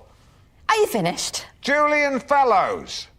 I don't like Julian Fellows. What's that got to do with your argument? Nothing. I just don't like him. Well, I'm sure, Simon, we have plenty of viewers getting in touch with their royal stories. Well, actually, we're getting people shouting Alan's slogan from their windows and tweeting in to let us know. Let's see, we've got Bournemouth, I'm hopping mad, I just want something in the middle. Southend, I'm hopping mad, I want something in the middle. Same with Warrington, I'm hopping mad, something in the middle. Hull. I've touched a nerve. Anything from London? Nothing from London, no. Well, we're in London. Let's go and have a look. Terry, come with me. Simon, do you want to come? No. I'm sorry I clouted you. It's all right. Everyone, go to your windows, open your windows, and just shout out at the top of your voice, I'm hopping mad and I want something in the middle. This way. Follow me, Terry. I can hear them now. Okay. Keep shouting. Keep shouting. Hey, you. Say that again. Say the whole thing. Right, so you get that. Cheers. Cheers! Good. They're all saying it. Yeah, all right, whatever. Fucking idiot. Yeah, that's not going to happen. Anyone else hopping mad who just wants something in the middle? No, we can't count you twice. Anyone else? Any more? No? I mean, that's 3 people. They say for every person who complains, there's another 20 who silently agree, so that's 60 people in this area at least. Minimum. You roll that out across the country, it's got to be 1 million.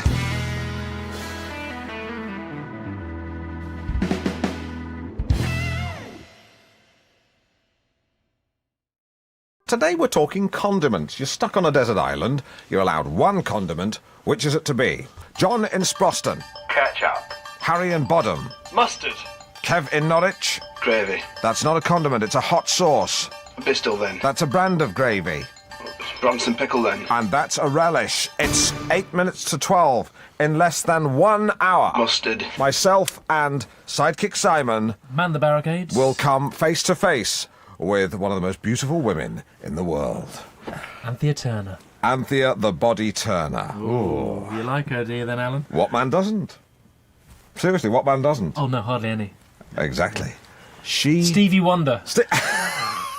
or Ray Charles. Any blind man. Yeah. She is the Ford Escort Cabriolet of middle-aged women. Sleek, petite, a little bit racy. 0% finance available.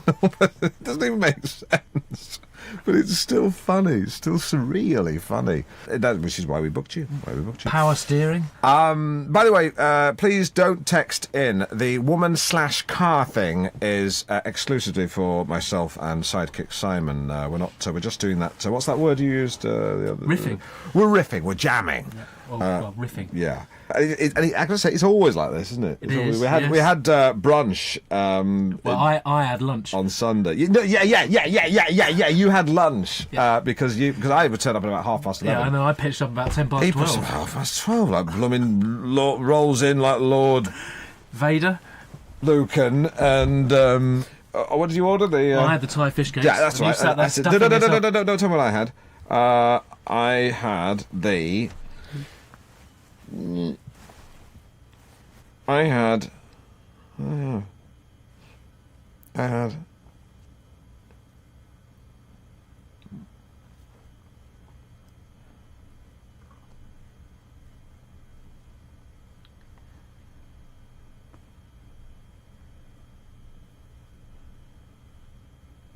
Can't remember. You're listening to North Norfolk Digital with Alan Partridge. No, it's gone. You right, Alan? Yeah. Yep. Thought I'd lost you there. Away with the fairies. There's only one fairy in here. Yeah, I'm looking right at him. Hey, you cheeky tit! This is great banter. It really is. So anyway, there we were having lunch, brunch. Call it. What do you call lunch and brunch when they're combined? What's it? Blunch. Is it a blunch?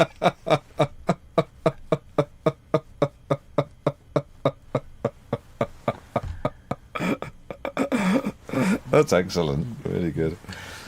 And I've got the supplements, hadn't I? We spread the supplements out on the coffee table, and I think we had a bit of a tussle over the motoring section. We did a bit. We locked horns. We grappled. We wrestled for them. We didn't wrestle, but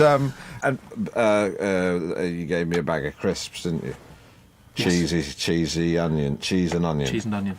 And now normally when I open a packet of crisps, I open them at the top, but Simon showed me a technique whereby you splice the packet down the side, lay it flat, and share the contents. Hippie style.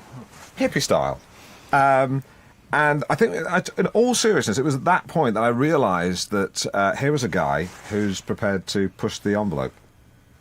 Cheers. Yeah. Love to see you open an envelope, probably do it in a very unconventional way. OK, I've come up with a top 10 list of things not to say to a customs officer. Time for travel update with Chris Gifford. Kippers, that's what I had. So rare birds' eggs are being scrambled for Russian oligarchs, and Bill Oddie goes apeshit. He shows up at Claridge's wearing his Twitcher's jerkin, and the pockets are full of every conceivable explosive. I got the picture. He walks in to the buffet area, the breakfast buffet.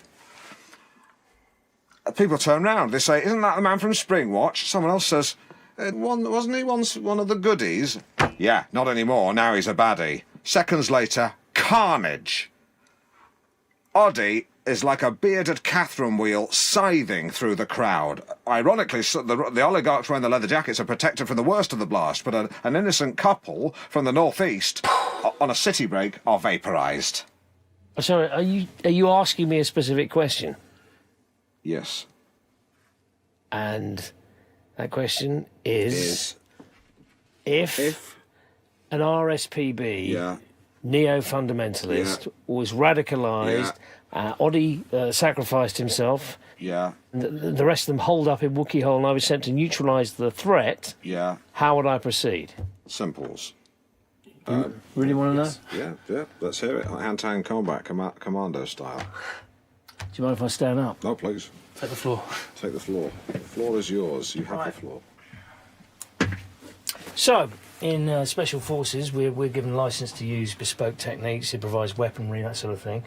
My favourite for hand-to-hand combat is this brass knuckle, which I've adapted. I've stuck a protruding blade on one side, very sharp. What I would do is, when I'd attack the first insurgent, punch him full in the face as hard as I could until I felt a splinter of bone. His nose was truly shattered. And then, as he's toppling backwards, grab hold of him with your right hand and bring my hand back with the blade like an arc across his throat, severing one or preferably both of the carotid arteries. You've got to be careful here because you've got to avoid the squirt of the jet of blood because, you don't want to be blinded moving on to the next fella. It's quite weird, this, actually, because if you get it right, the neck opens up completely, yawns back like a Muppet's mouth. Oh, my God. So then you let them drop, take care not to trip over them. I've seen that happen. And then you repeat and adapt, you repeat and adapt, you repeat and adapt, you repeat and adapt, you repeat and adapt, until the cave is clear. It's very bloody, but it's quick and it's quiet, and that's why I like it.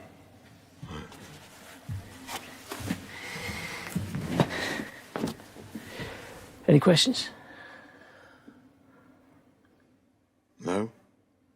Yeah, which Muppet? You rejoin us on Mid-Morning Matters. Tommy Gaskell, survival expert, still with us. And on line 2, we have Sophie. Sophie, what's your tongue twister? Did that man hurt the Muppet? No, love, he didn't hurt any Muppets. He simply dispatched some terrorists from a radicalised RSPB in Wookiee Hole. It was simply that when he slit the throats of the bad people, they resembled the mouths of Muppets. Hope that answers. Did they get better? Did they get better? We cleared the cave. No one survived, Sophie. He cleared the cave. And when the man hurt the other men, did the man feel bad? Did you feel bad? It's my job. No, he didn't feel bad, Sophie. Now, before I tie a belt round your upper arm, slap your vein and inject you with a pure dose of Genesis, I have to say I am being harangued into throwing my own hat into the ring for Norfolk's greatest person. So in I go. This is unbelievable. How Delia Smith can be within one vote of Horatio Nelson, it really is beyond me. If you want to vote for a food-related hero, may I suggest Turkey Baron Bernard Matthews. Bernard slays, I know this because he's a friend of mine, close to 7 million turkeys a year, which has been doing it for about the best part of 30 years. He has slaughtered close to 250 million birds for your eating pleasure. Not personally, of course. The process is highly mechanised. No, Bernard's not actually wrung the neck of a turkey for a couple of years, and even then it was for a charity event. It's great to be around him. Depending on your point of view, he's either responsible for the biggest ornithological genocide of recent times, or he is the greatest farmyard-to-table strategist of the last 100 years. And I know this for a fact because he is my confidant, he's tantalisingly close to producing the 10-pence turkey.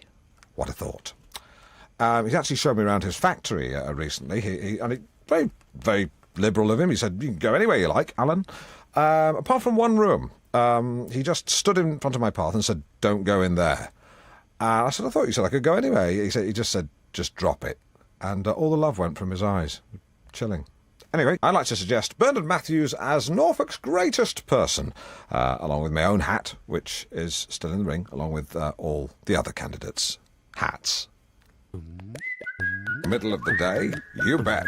Middle-aged? Maybe. Middle of the road? No way. Tina, how can you put Horatio Nelson beneath Delia Smith? Now, there's a thought.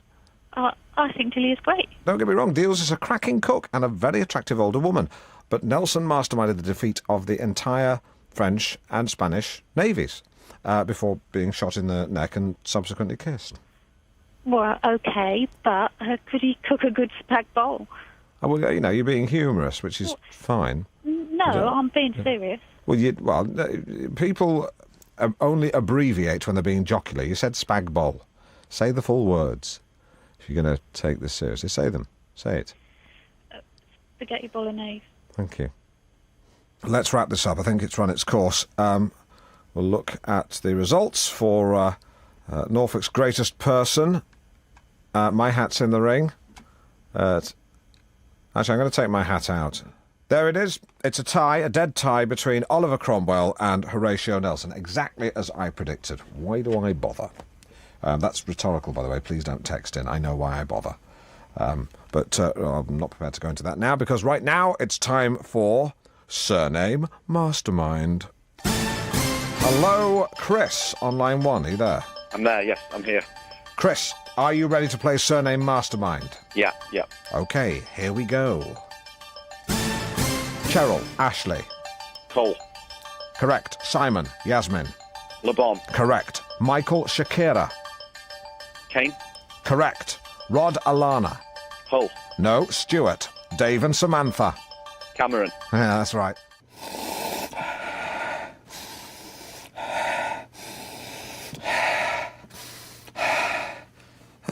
That's slightly hyperventilating then. Used to lead to lead to panic attacks. Jesus, not now. Whew. What were you getting? A panic attack. Oh no, the bouquet. Well, I'm not. It's been a while since I've used, wine words. Oh, well, people use all sorts of words to describe wine. I mean, vanilla, melon, straw. Surely only livestock know what straw tastes like. It's just a hint. Yeah, it's just a hint. And with red wines. Yeah, wines have hints. Yeah. Have a go, Alan. What did you get from that? Pepper? Yes! Really? Yes, Yeah. No, that is a very, that's a very peppery wine. Lots of pepper, yeah. I didn't even have to think of it. As soon as it brought to my nose, bang, pepper. Amazing. Well, you've got a good nose. Like you. What's next? That's a very, that's very familiar. Yes, now that's, what is it? It's, Currants. No, it's very specific. Well, it's musky, so... No, it's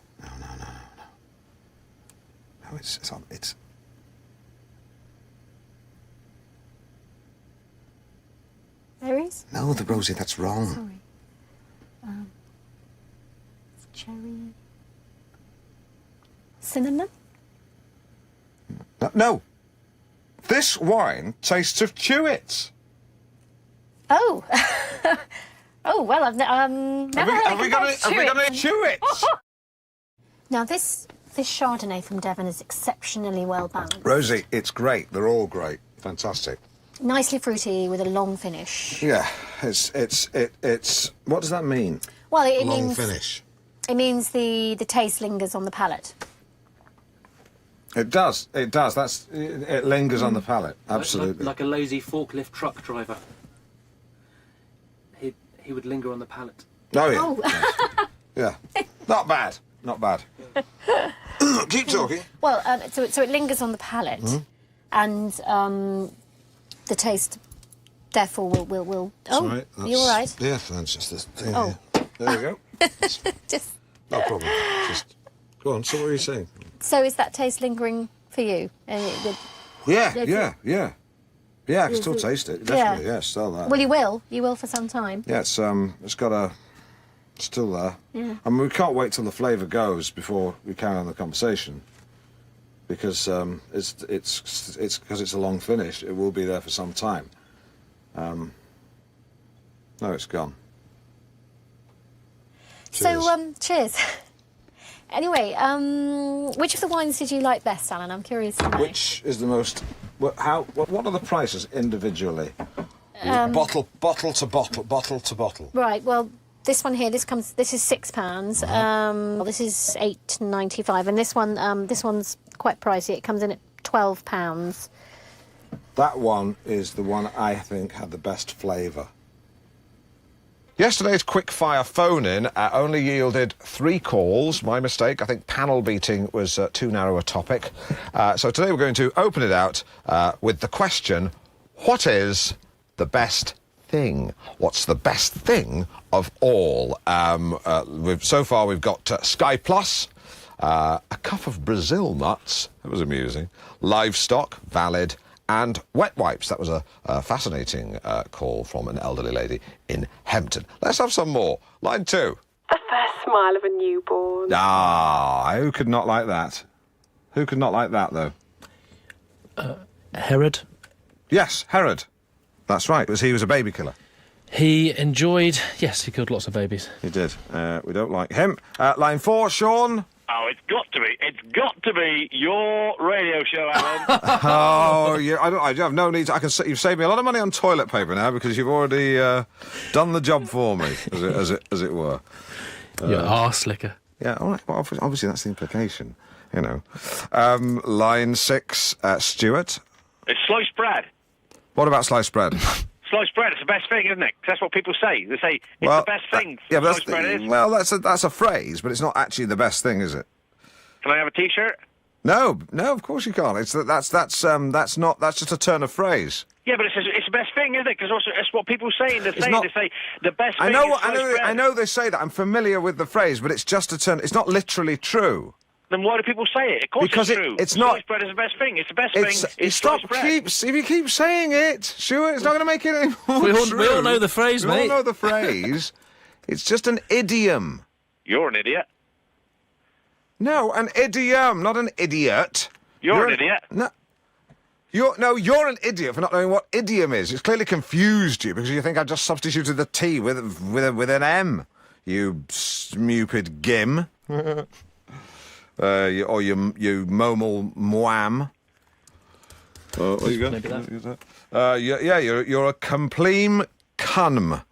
Well, I think you're a prick. Right, get rid of him. Sorry about that. I should have knocked him off more quickly. I wasn't quick enough. I apologise. And a dick. Shit. Right. Right, well, he's gone now, but I'll continue to speak my mind about him. Stuart, I've got to say, I think the Clifton Suspension Bridge was built for people like you. The fact that you can drive cars across it is a bonus, so do the decent thing. And leave the keys in your car so someone can shift it afterwards. And please don't call in saying I'm encouraging people to kill themselves. Again? Yeah. I'm suggesting that one person throw himself off Clifton Suspension Bridge because he is, and hopefully soon to be was, a very unpleasant individual. A bit like Jamiroquai. Now it's time to return to Alan's sad stories.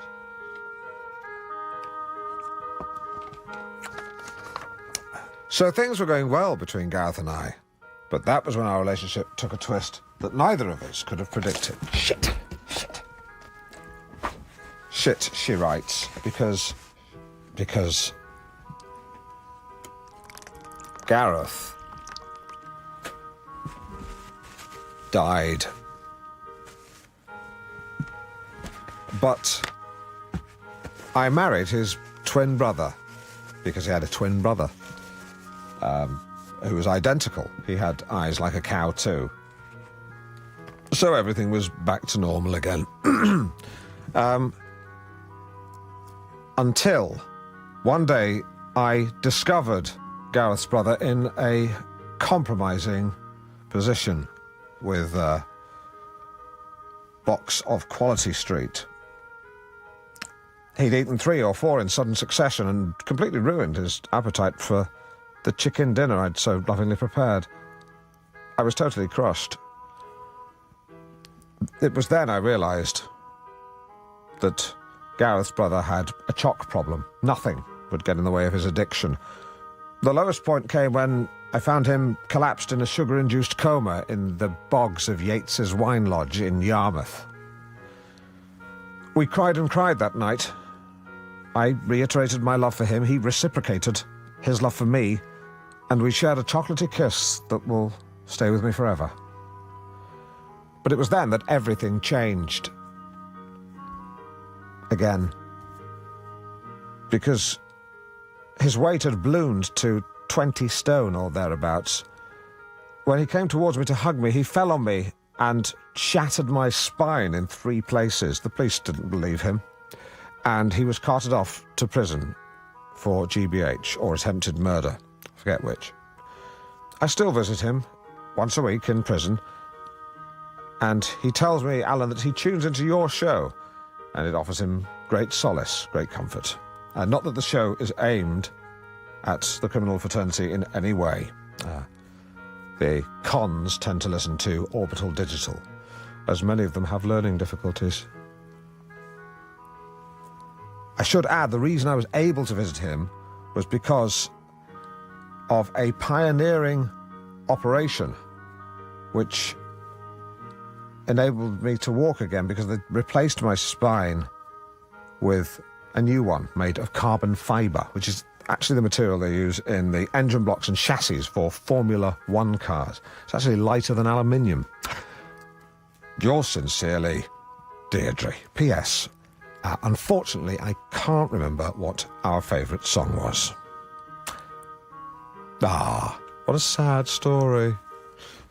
OK, now, please do keep your calls, texts and faxes coming in on today's big question, which is, how often should you wash your towels? Ted in Wisbeck has been in touch. I don't use towels. I use a hairdryer set on cool. It takes a bit longer, but it feels lovely. And I finish off with a little talc for my testes and bum. Lovely stuff. Now it's time for Who Does Alan Think Alan Is?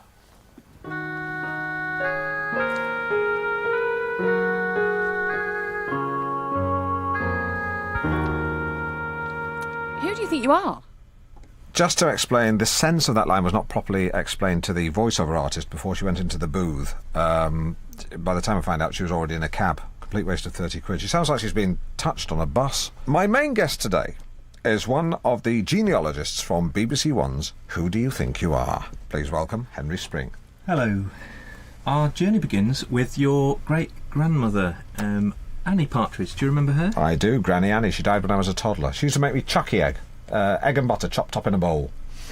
You can add that to your files. Send it to the boys at WDYTYAHQ. Who do you think you are, headquarters? Well, like many women of her time, she was a stay-at-home mum, wasn't she? She was unemployed, yes. But what you might not know is that if we delve one generation further back, we find she had an aunt who lived quite near here, so that would have been your great-great-aunt. It's fascinating. Please tell me more. She lived in a semi-detached house in Sheringham at the very end of the 19th century. That must have been one of the first semi-detached houses in Norfolk. Not in Norfolk, but it may have been one of the first in Sheringham. But that's still fascinating. It sends a shiver down your spine. Do you want me to get you up? Rest in peace. Great-great-great-aunt. What's her name? We don't know, we just have the initial E. Rest in peace. Mrs. E. Was she married? We don't know that either.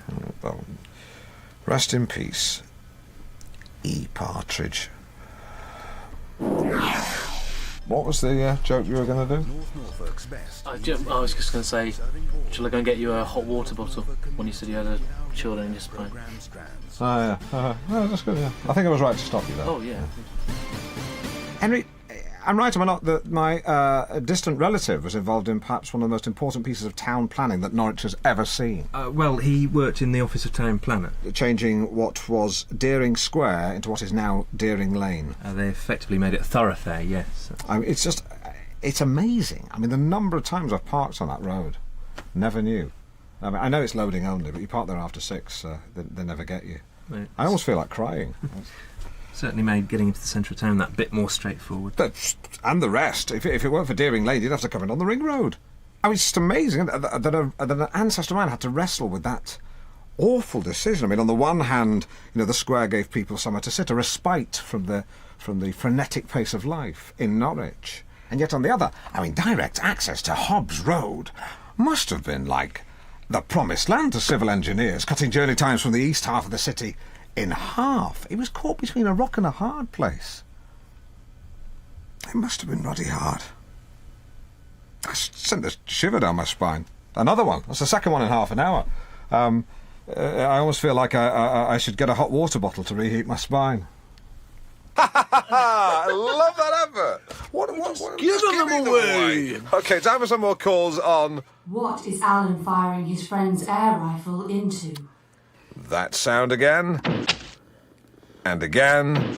Line 10, what am I firing my friend's air rifle into? The sandwich. Wrong, line 3. The future? Are you on an E? Line 6. Dunno. Did you call earlier? Yeah, I did. Unbelievable. Line 4. Chop, chop, the nurse is here. What the hell's all that about?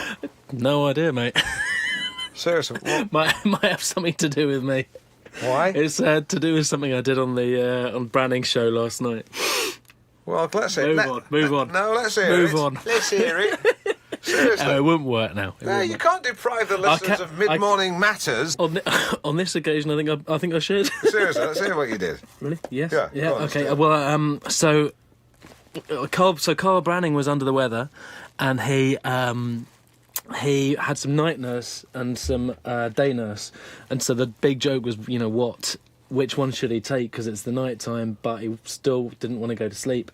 And then the callers started. It's like the later night, the callers are a bit more sort of zany, so they start calling in and with the other suggestions for nurses and people. And anyway, the point was, someone called in about a mental nurse, and then I basically was then a mental nurse for the next hour, just doing a stupid character about this nurse who kind of scuttles around the wards and is like putting milk into the drips and things, and she's just like toppling people out of beds, and I don't really.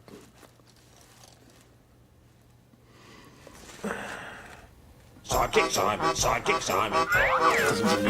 Oh, don't worry about it. Wait a minute. Have you seen Duck Soup and Mark's Brothers? Oh, yeah. You'd love that. You'd love it. OK, time for traffic and travel. Traffic and travel. That was Alison Moyet again. And now for the final choice cut of Partridge on Partridge. Sounds like two birds copulating. Not now, mate. What about family? Got any kids? Yeah, I got a couple, male and female. Names? Denise, she's the female, and Fernando, he's the other one. Love them? Just a bit. Do they listen to the show? Yes, they do. It's not what they told me. You don't know. What would be your ideal evening? I'll tell you what it wouldn't be. Is having a pint of bitter with a traitor. Come on, Alan, give me a break. Who said I was talking about you?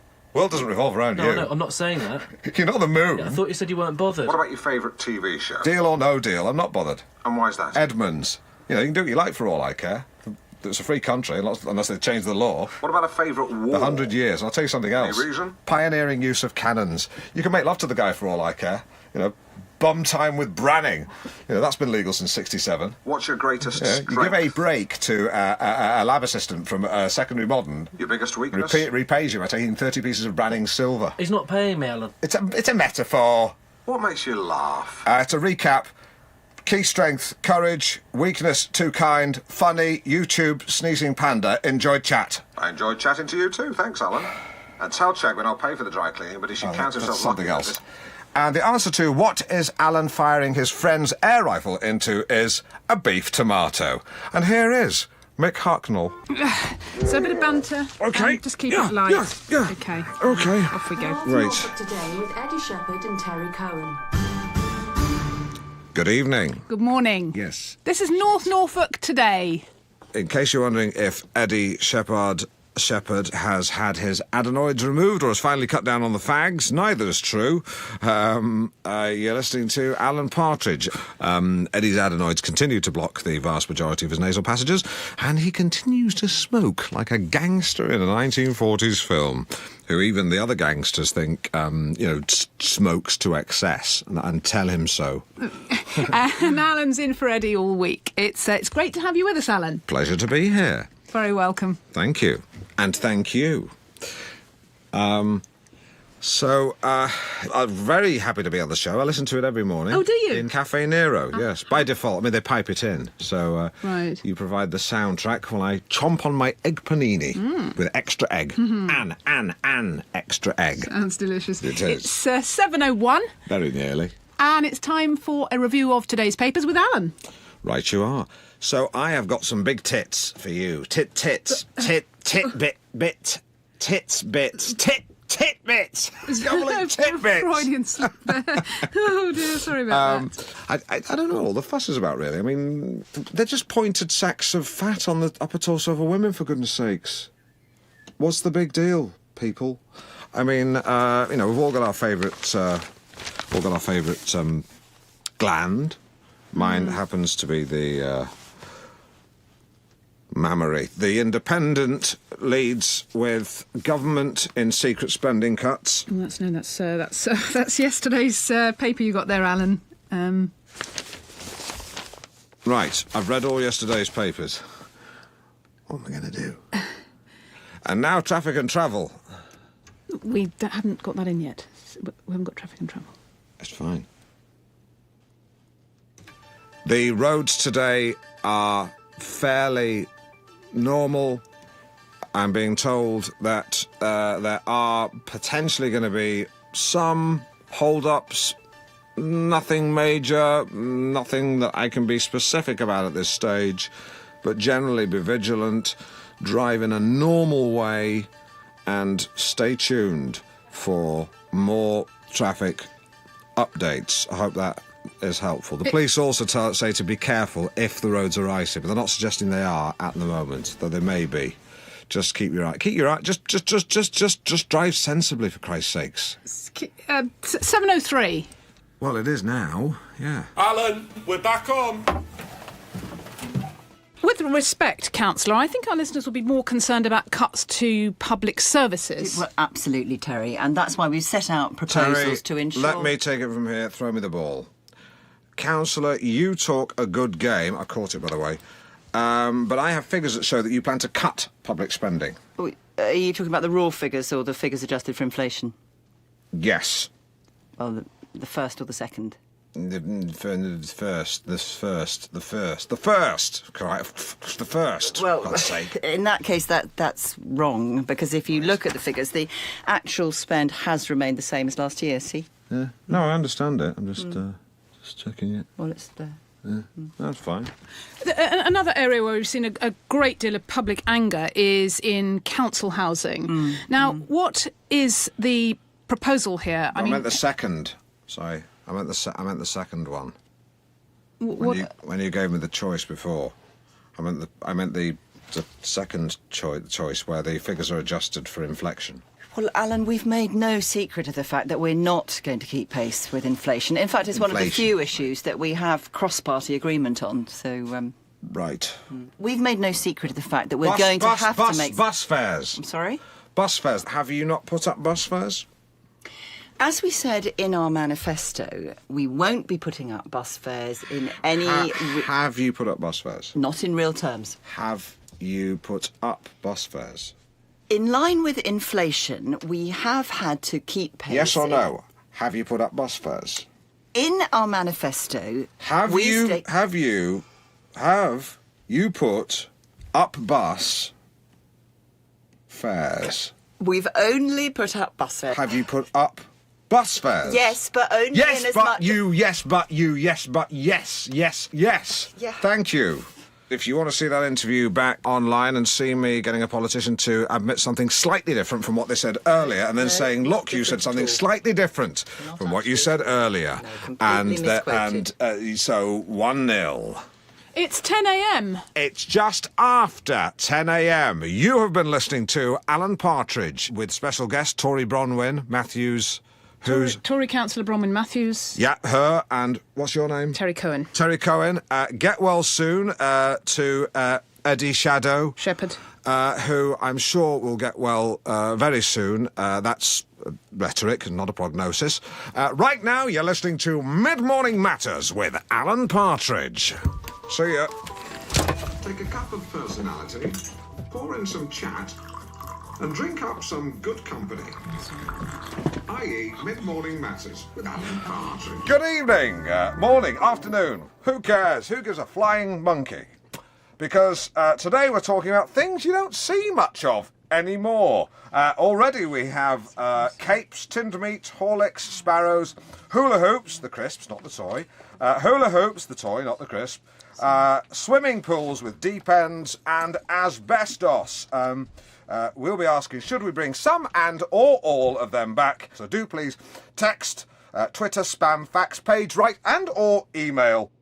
So, a quick email here from Samantha, who says that she has fat arms. Oh, Samantha. I mean, a lot of people, so many of you have a fixation with physical perfection these days. It's because we're bombarded with images of size zero models, an impossible ideal to attain. It is, absolutely. Samantha, I'm sure your arms are absolutely fine. She's got an attachment here.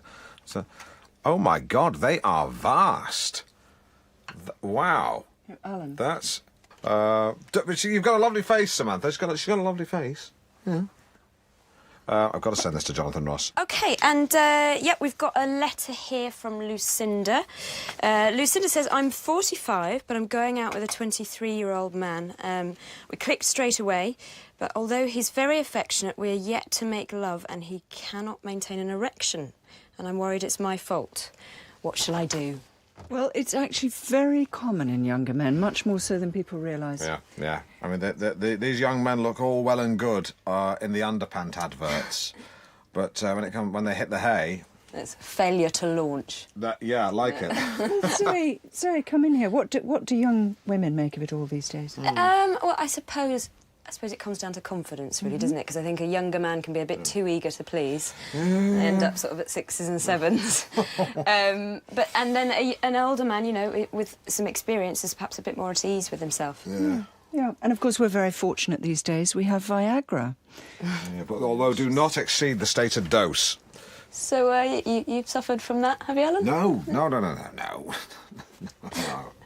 Well, a lot of men have. I mean, it's nothing to be ashamed of. All right, once, but that was only because I'd already commenced foreplay when I remembered I hadn't renewed my tax disc.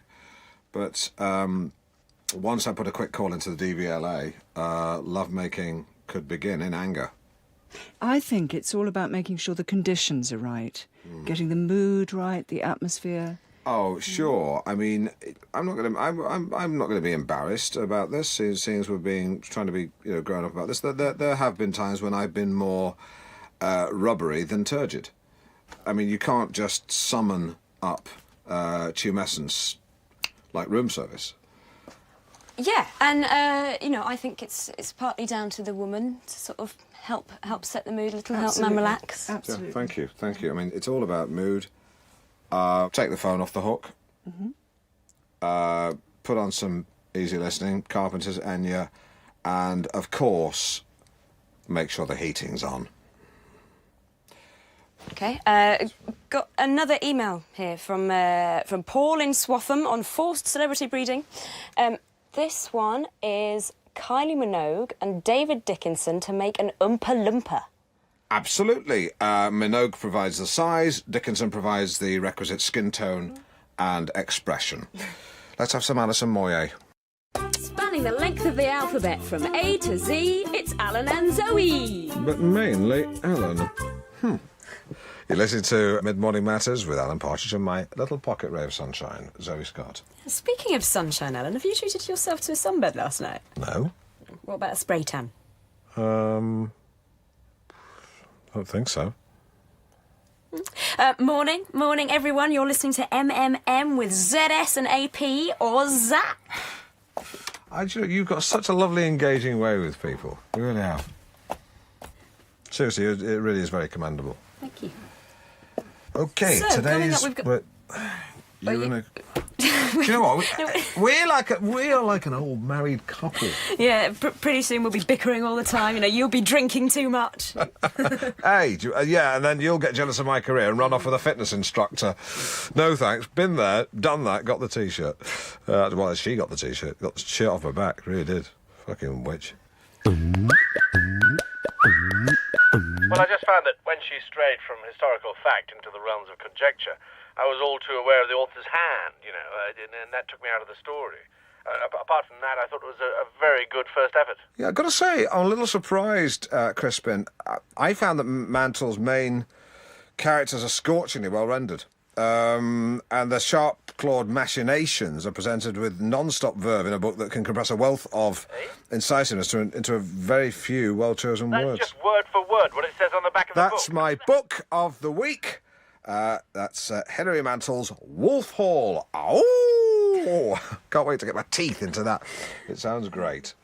Oh, do you know what? If I'd known you were going to wear this kind of pink... I mean, I know enough about colour to know this pink clashes with that pink. Correct? Not clash. It's just not quite the same. This is raspberry, definitely. Yeah. How would you describe that? I would say that's like strawberries and cream. It is like it's like iced strawberry. It's like a strawberry milkshake. Yes, it is. It's I would drink you dry. I would drink you dry. Very good.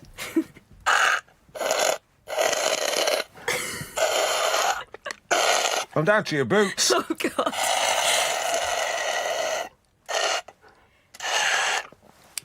Okay. Can I have another? Oh. I'm still thirsty. Alan, you do really remind me of my dad. You know, you'd really like him. Well, I love dads. I am a dad. I've got a dad. Well, I had a dad. Oh, what was he like? What was he like, my dad? I remember one birthday he bought me this big red cake in the shape of... Space rocket? No. Train? No. Football? No, it was a rectangle. And I remember he came up and said, "Delivery for Mr. Partridge." Oh. I was so excited. I banged into the table and, oops, the cake went everywhere. Oh. My dad walked up to me in his blue 60s drainpipe suit with a red bow tie he insisted on wearing, and he said, "You will never amount to anything." He said, "You're that to me." Imagine saying that to a 7-year-old kid. Alan, that's terrible. That's not the end of the story, because as he turned round to storm off, he slipped on the cake, legs went flying, banged his head, and he did 11 stitches. And I was glad. This is a little itty-bitty of Scritty Politty.